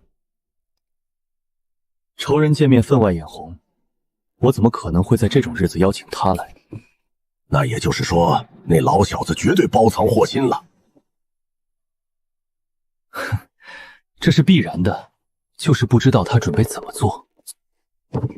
管他那么多呢，兵来将挡，水来土掩。他王宗元若是老老实实吃酒付账，那今天就给他喝个痛快；他若是不老实，指不定老子酒劲儿一上来就把他扔出去。多谢国公帮忙，他只带来了几个小厮，我这又是酒楼开张的第一天，他的目的应该就是想把我酒楼搞臭而已。如果是这样的话，那他应该不至于亲自出面吧？他坐哪儿的？我刚去看了眼，就坐在包间当。襄城公主、长孙大人、卢国公、秦郎君，下官这厢有礼了。王大人，咱明人不说暗话，今天到底要使什么坏心思？秦郎君不是自诩聪慧无双吗？你猜猜。好酒，这醉仙坊的佳酿，简直就是仙酿一般，烈如猛火啊！说不是，只需一口，其他酒再入喉咙，便如那泔水一般。秦郎君的酒实为仙酿，只是这酒能醉仙，不知道这人喝了之后会醉成什么样呢？我靠，老匹夫这是要在我酒楼开业第一天就让人喝酒喝死吗？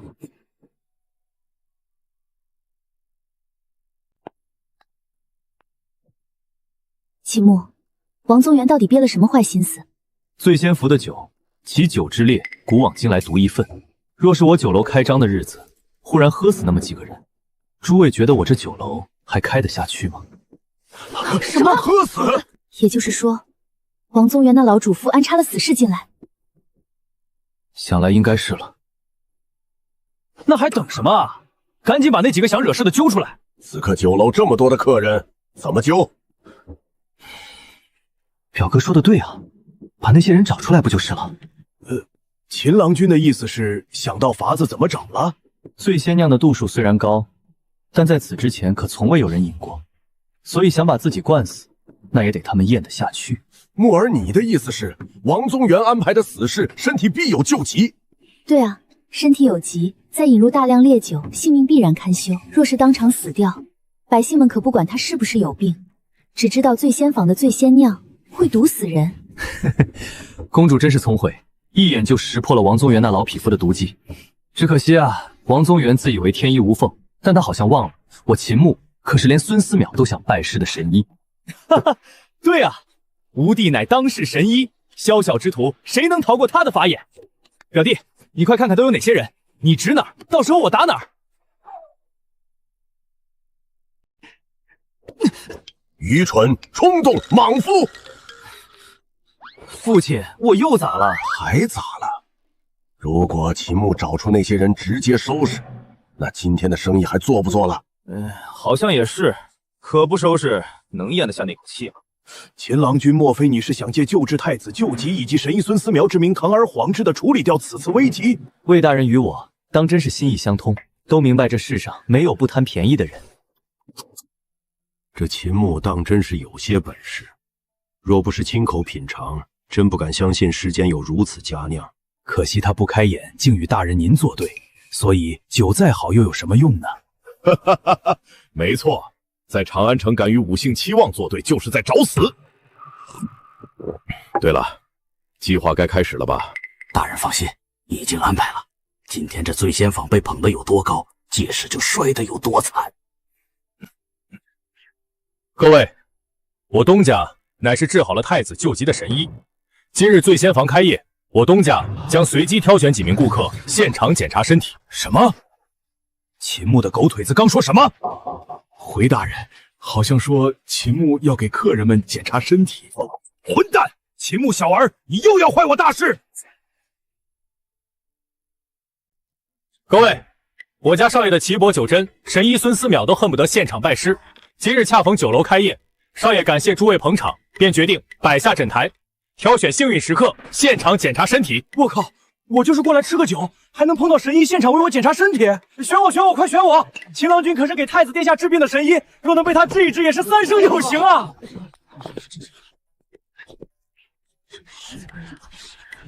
仁贵，带那位贵客上台。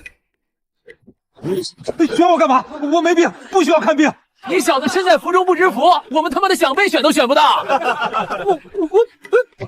贵客别我了，您看看您这身板，一拎就起来了，看来病得不轻啊。仁贵，门口往右靠窗第3位客人，中间那桌背靠大门的那位客人，角落那位也请上来吧。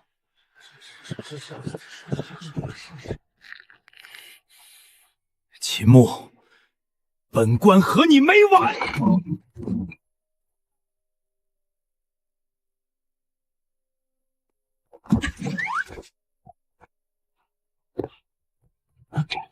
哎，王大人怎么突然拎起酒坛要走啊？突然想起家中有事，长孙大人在下失陪了。这大白天的，酒兴正酣，王大人突然回家，莫不是你夫人在家胡？长孙大人休得瞎说，在下失陪了。哈哈哈哈哈哈哈哈！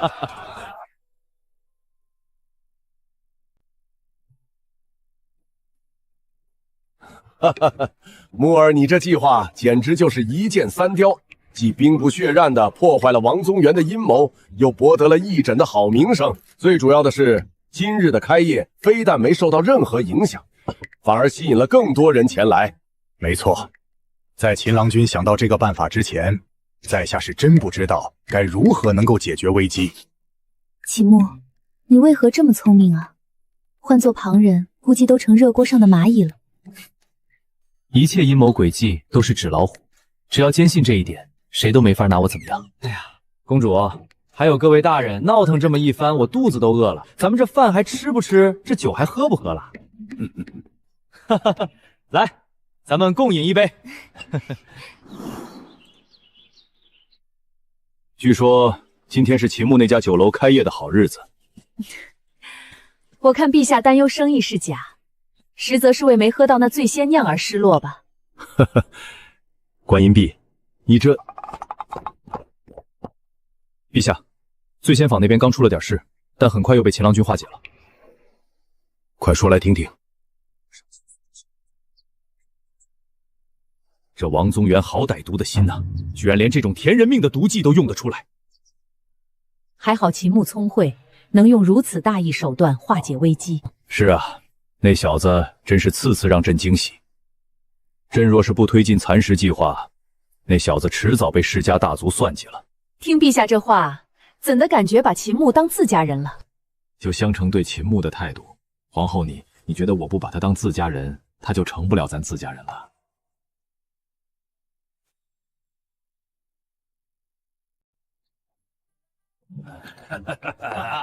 表哥、楚墨，你们务必要照顾好3位大人，安全到家。放心吧，秦兄，有我们在，不会有事儿。倒是香长公主，似乎不是撞车撵来的。听说秦郎君最近偶得一匹神驹，也不知道我有没有那个福气能骑一骑。啥？表弟，你得到了神驹！我靠，快下出来让！行了，长孙冲，喝多了就早点回去。秦兄，公主，告辞。秦牧，你的神驹呢？天哪，毛发鲜亮，身形俊才，奔袭间如惊雷滚滚，这是神驹啊！那是醉仙坊东家秦牧的坐骑，整个长安都找不出来第2个比他还能更适合这匹神驹的男人。公主殿下，请上马。秦牧，你这是公然占我便宜。哈哈，我这马儿烈得很，只能委屈公主殿下坐我前边了。驾！我的天，那是谁家的儿郎竟骑着宛如天马一般的神驹？不行，此等神驹难得见一回，如若不争取一下，我必后悔终生。郎君，请留步。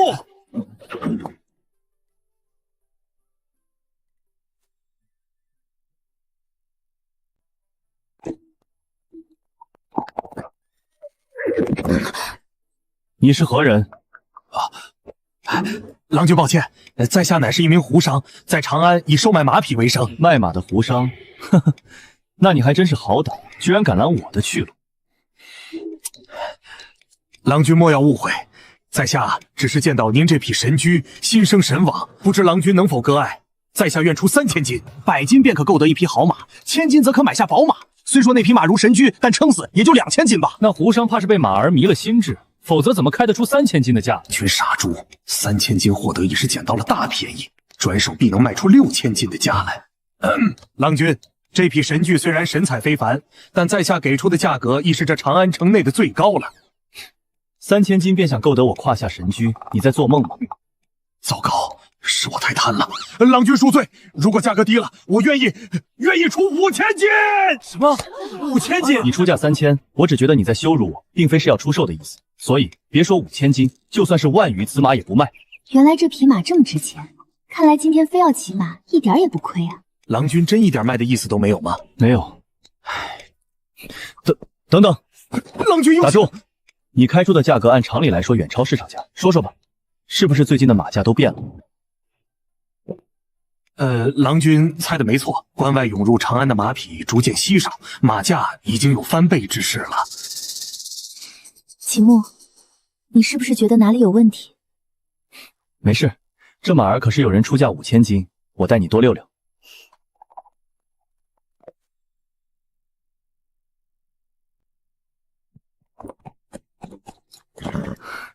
公主殿下，我就把你送到这儿了。辛苦你了，秦牧，我今天很开心。既然公主殿下这么开心，要不咱俩一起进宫？啊，你要和我一起进宫吗？不对，你定是要去见父皇。公主殿下聪明，我确实要去找陛下说些事情。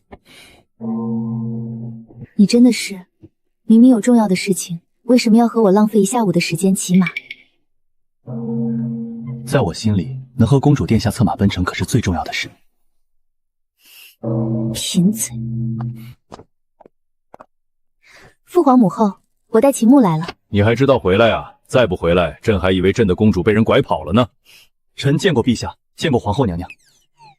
行了，说说吧，这个时候来找朕，所谓何事？陛下，近日长安城内马匹价格暴涨了。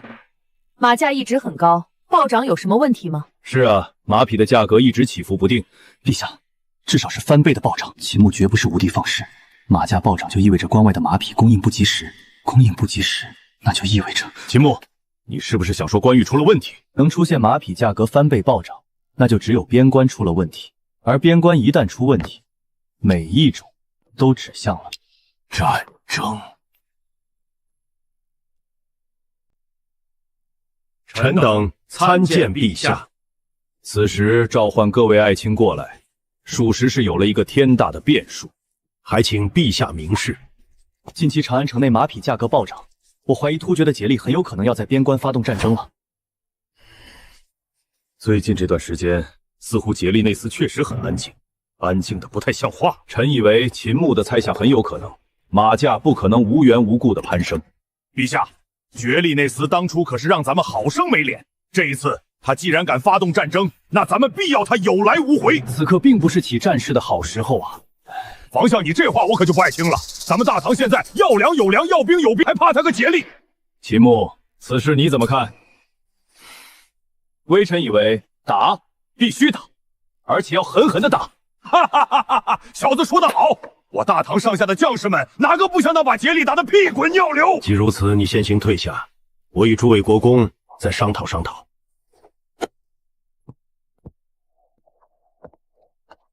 公主怎么还没去歇歇？天都黑了。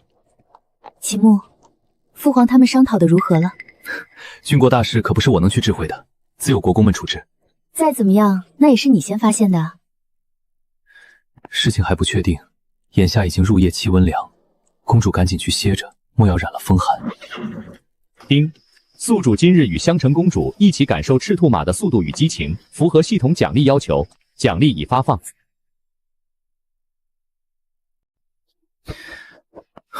可算是把香橙哄去睡了。先让我看看这次的奖励是什么。您已获得奖励军神传承，此传承包括孙子兵法、孙膑兵法、6套、3弱、奇门遁甲、孟德新书。我操，这是将古往今来所有的兵法全部塞给我吗？可惜现在没法实战打一场，唯有去弄个沙盘搏杀一回。仁贵，少爷，啥事儿？去弄个沙盘，咱俩演练一下。少爷，你不会要和我在沙盘杀一回吧？难道不行吗？单打独斗，沙盘对战。嘿嘿，少爷，我家是有祖传兵法的。若论单打独斗，我肯定不是你对手，但沙盘对战那可不好说了。哟，都开始瞧不起你家少爷我了，赶紧去，哪来的那么多废话？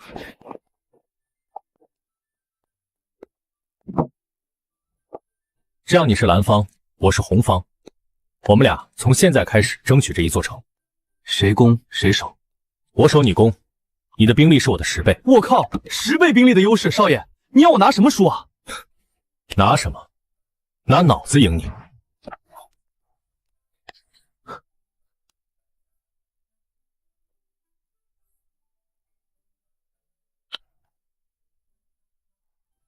绝不可能啊！我有祖传兵法，有10倍兵力的优势，我怎么还会输？仁贵，如何？少爷，以往我只知你武力逆天，可你的兵法比你的武力更为恐怖。细思之下，仁贵浑身都在颤栗。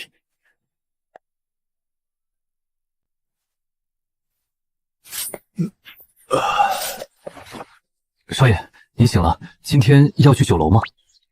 这几天去给你和我备一些战袍战甲，不出意外，过几天咱俩得去打仗了。少爷，真的吗？真的要打仗了？看样子你等这一天已经等很久了吧？行了，有没有仗打很快就能见分晓。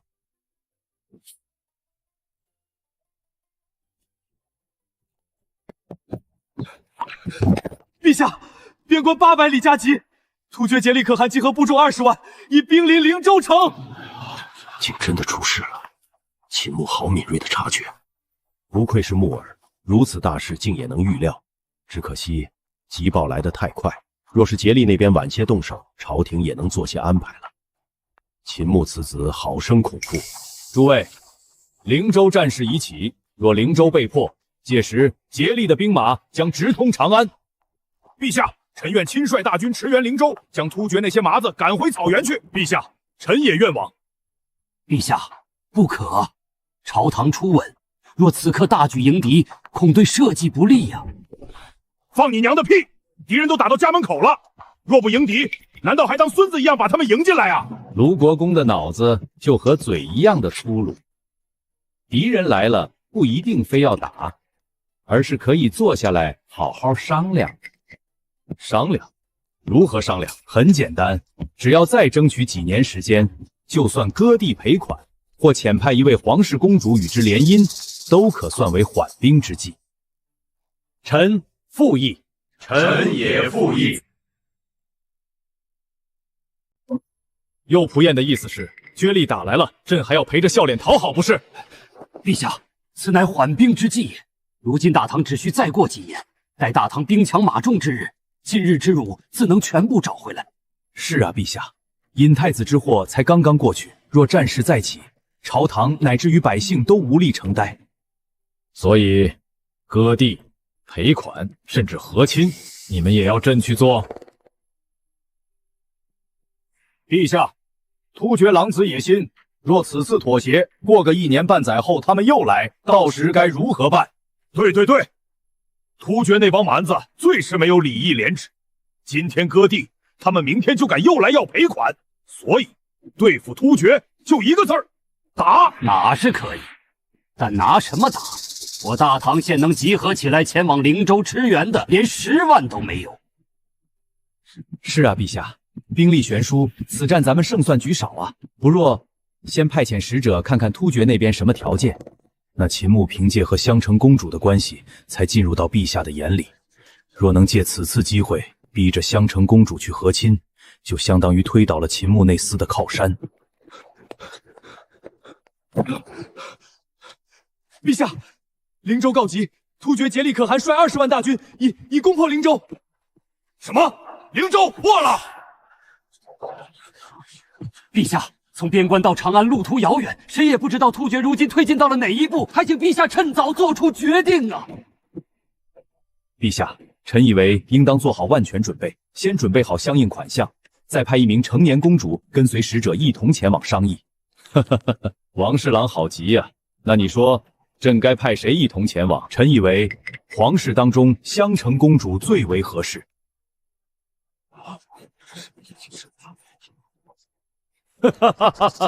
王宗元，你在找死，你知道吗？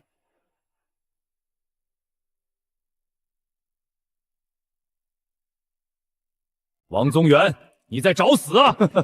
我乃太原王氏家主，你也不过初登大宝之位，你敢杀我，天下世家大族就敢反你。陛下恕罪，臣只是为大唐忧，为百姓忧，为天下忧而已。好一个为大唐、为百姓、为天下！但朕现在就告诉你，朕绝不割地，绝不赔款，更不可能和亲。陛下，三思。封得意王宗元，尔等若再多说一句，即刻拉出去杖毙。陛下这气势太恐怖了，似是要癫狂了般。不行不行，我若继续触怒陛下，怕是真有可能砍了我。若是我死了，家族再如何的繁荣，我也享受不到啊！臣等胡言，还请陛下恕罪。突厥已破灵州，无数百姓早已深陷水深火热之中。李靖，臣在，朕命你即刻清点朝内可战之力，随时做好驰援边关的准备。臣遵旨。杜如晦、房玄龄，臣在。你二人即刻清点备战物资，大军开拔之际，所有的粮草物资必须准备妥当，否则拿你二人试问。臣等遵命。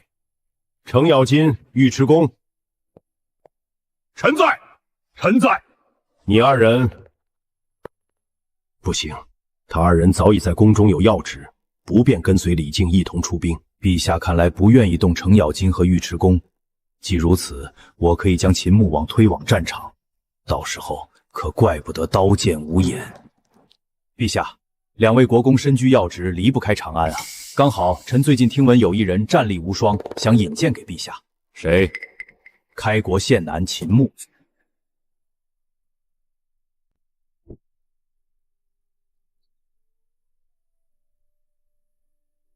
公主殿下，秦郎君求见。啊，他怎么来宫里找我了？快让他进来。秦穆，你怎么来了？我是来跟你告别的。你要去哪儿？怎么这么突然？不算突然，战马之事已发生了个把月的时间。这么长的时间，怕是突厥大军已经在进攻灵州，甚至灵州已破。若是战事，自有父皇调度啊。你该不会是想去边关打仗吧？凡起战事，朝堂内必然有助战主和的。若我猜的没错，卢国公他们必然助战，但世家大族出身的王宗元、封得已等人肯定主和，而文人主和，无非就是割地赔款，再加一个和亲。割地赔款，陛下是很难同意的，但和亲，王宗元等人绝对会把主意打到你的头上。和亲，我不要去嫁给那些突厥蛮子。陛下也不会同意的。但王宗元与我结下死仇，如果无法针对公主，绝对会将我推向战场。所以，与其被他们逼着去，你想的是，不如自己主动去。对，我可不想到时候王宗元到处吹嘘是他给陛下引荐的我。可战场之上刀剑无眼，你若是出了什么事，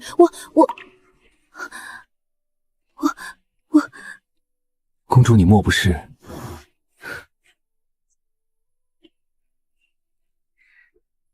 我不会拦着你去做什么，但你一定要保护好自己。我只要你活着回来，不管胜败。好，我答应你，一定活着回来。不过你将这封信交给陛下，走之前我也得恶心一下王宗元那老匹夫。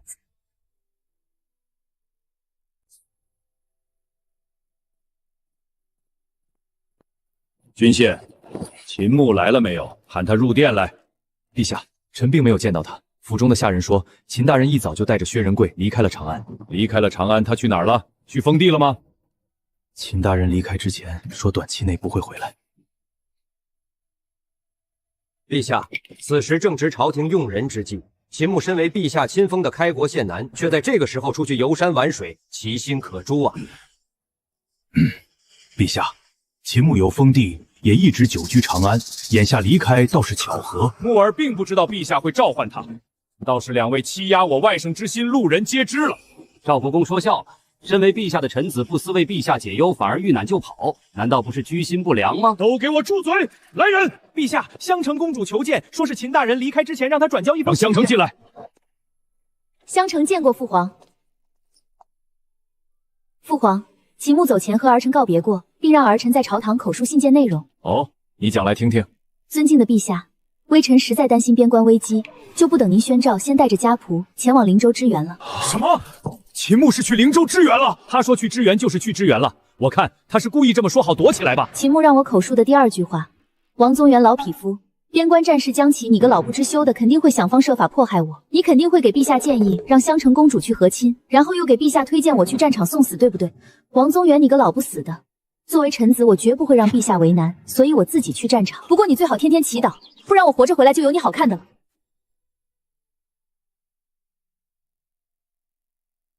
现在看来，王侍郎当真是心胸狭隘。是啊，秦大人和王侍郎的品德在这一刻高下立判了。呸！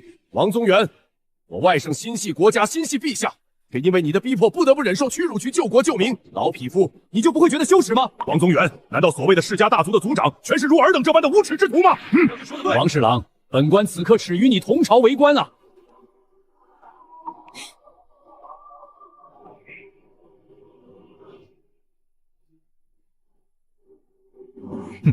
李靖，臣在。王玄龄，长孙无忌，臣在。方才朕交代的事情即刻去办，不可有片刻耽搁。另外，朕不想再听到任何求和的声音。臣领旨。臣遵旨。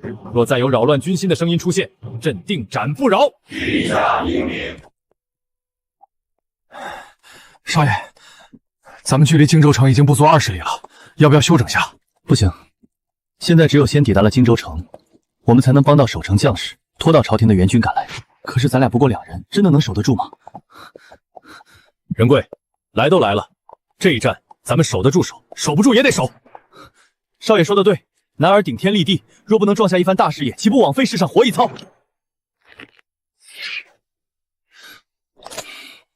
冲！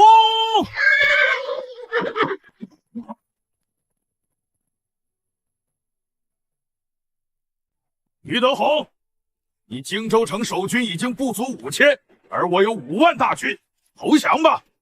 只要你臣服于伟大的竭力可汗，将拥有享用不完的荣华富贵。呵呵，不利，吾乃荆州城守将，城在我在，城亡我亡。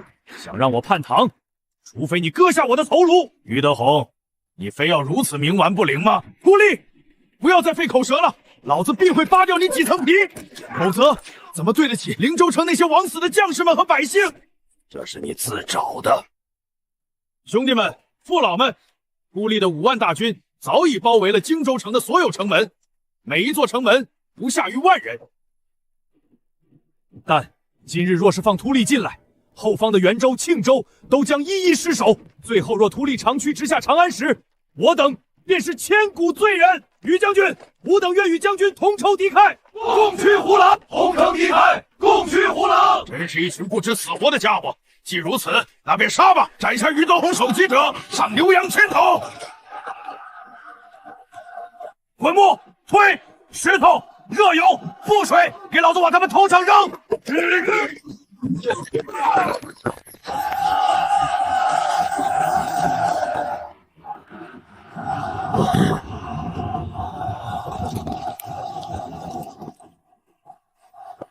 少爷，怎么办？咱们绕过去。绕是不可能绕过去了，突厥必然将整个荆州城都团团围住。那咱们如何进城？咱们只有2个人，看到那个方位没有？那是突厥队伍里最薄弱的一面，你懂我的意思吧？少爷，难道咱们直接冲杀过去？杀！疯了！少爷这是丧心病狂了，跟2个人冲上万人！杀了！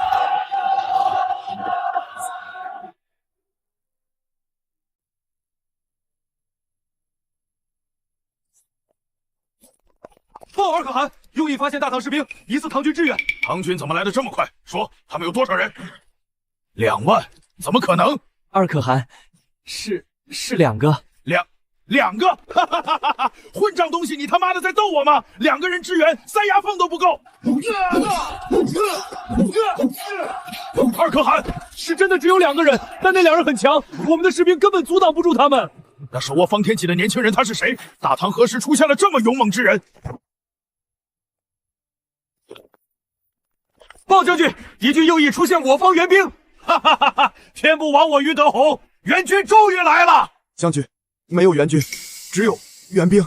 什么叫只有援兵没有援军？快跟老子说清楚！将军，确实是援兵，但只有2人，他们如今正从突厥军右翼往咱们城门口冲来。他们疯了吗？我大唐的儿郎就算有满腔保家卫国的热血，也不能如此白白丢掉性命啊！将军，您别急着哭，您再看看那2兄弟，真有可能杀过来。都什么时候了，你还来诓骗我？他们只有2人，2人你懂是什么意思？我的妈，他们俩是人吗？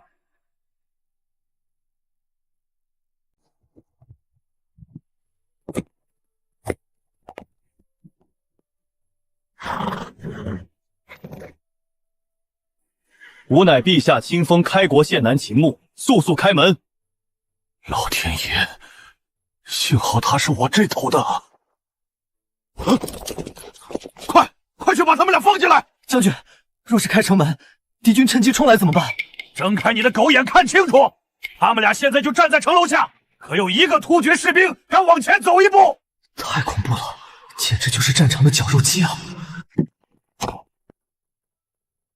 少爷，门开了，你先进，我殿后。废什么话，赶紧先进去。没少爷我，你早就被人捅成窟窿了。我乃荆州城守守中于德宏，见过秦大人。这位兄弟，他没事吧？只是力竭而已。秦大人，恕在下冒犯，你们2位当真是怪物也。哼，突厥今日只是佯攻而已，否则你以为仅凭我2人能从右翼杀进来？哼，秦大人说的没错，但总攻也好，佯攻也罢，城内守军不足5000，而对方足有5万，荆州城不知道能否撑过3日。等不了3天了，我的到来绝对会让突利误以为大唐的援军来了，只不过我2人先行而已。秦大人何出此言？于将军觉得这世上真有人敢2个人正面冲击敌军1万人吗？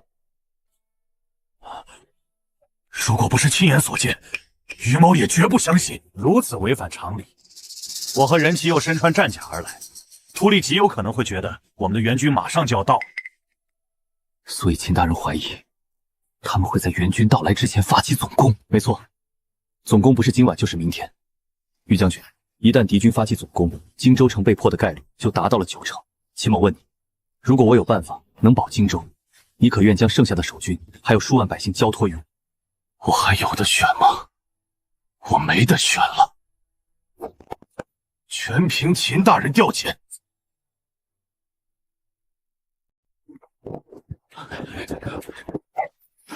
简直就是怪物！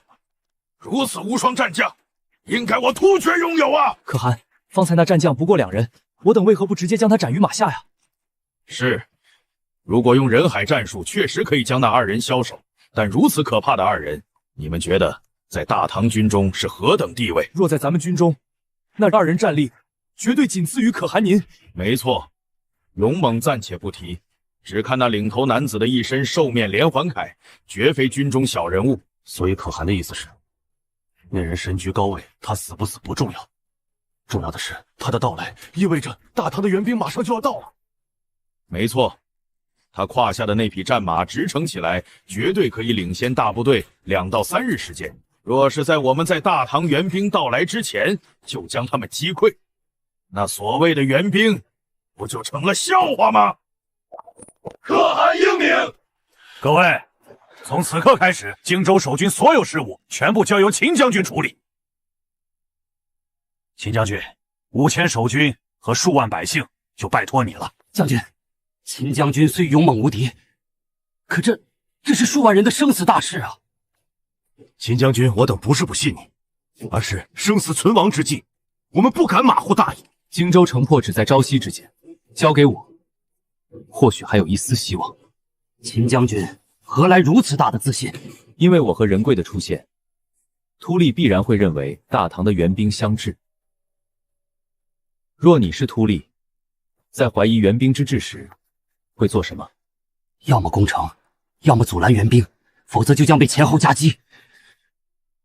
那当攻城和阻拦援兵都要进行时，兵力情况会如何变化？不管是主攻城还是阻援兵，秃利都需要分开兵力，而兵力一旦分开，咱们面对的压力就将小一半，甚至大半。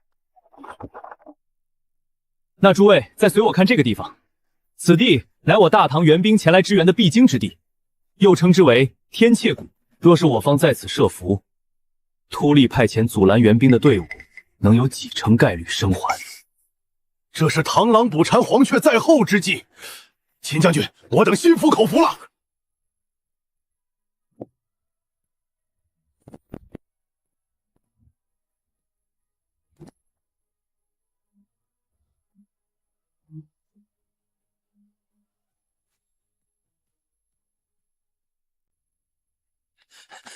报！秦将军神机妙算，2颗重前突厥营中有变动，秃利可汗亲率2万士卒正前往天线谷。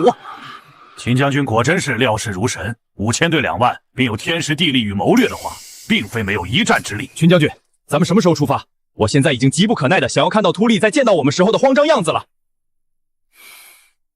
秃利现在就出动了吗？这也太快了些吧？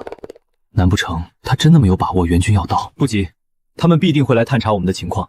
这也是我为何下午就让士兵绕道埋伏的原因。现在我们需要等仁贵回来，只要他来，我们就能安心的去收网了。将军，所有百姓全部安置好了，也换上了士兵们脱下来的甲胄。什么意思？去埋伏的将士们连甲胄都没有吗？是，将军有令，若想彻底吞下秃利的2万组成军，就必须要舍得下套。所有士兵脱下甲胄，穿在临时训练的百姓身上，好制造我军未动的假象。法子是好法子，可没了甲胄，我军士兵如何与秃利的2万阻援军交战啊？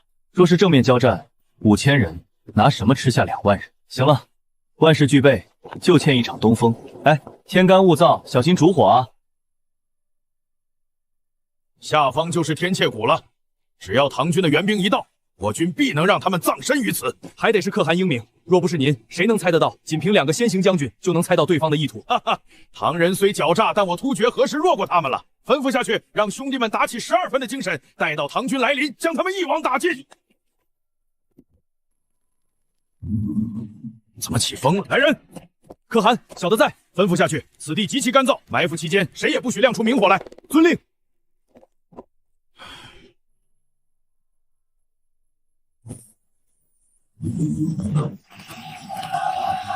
着火了！救我！救我！为什么会起火？救火呀！秃利，火势已起，尔等受死吧！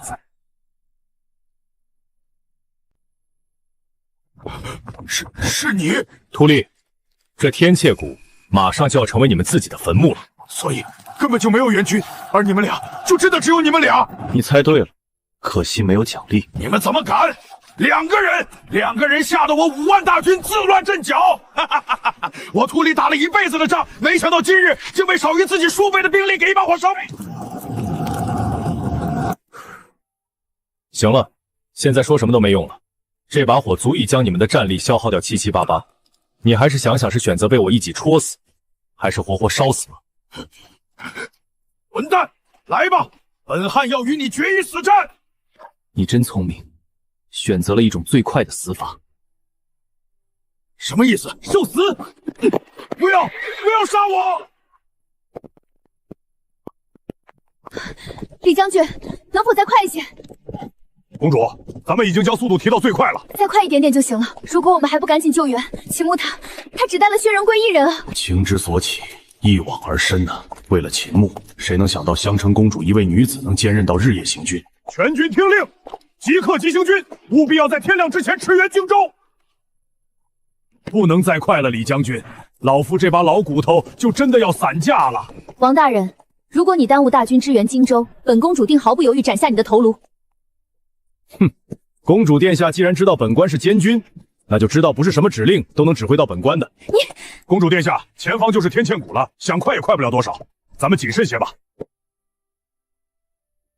天堑谷了吗？是个好地方啊。将军，我们打扫战地时抓到的敌军斥候，他的身上有一封信，请您过目。好，好一个王宗元，竟敢通敌叛国！你二人即刻传令下去，所有人随我入天堑谷迎接援军。是。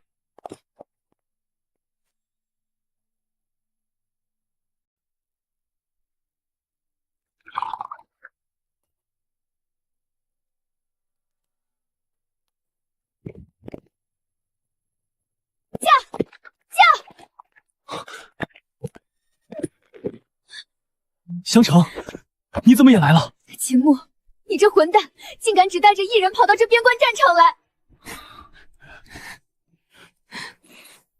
怎么会是秦牧？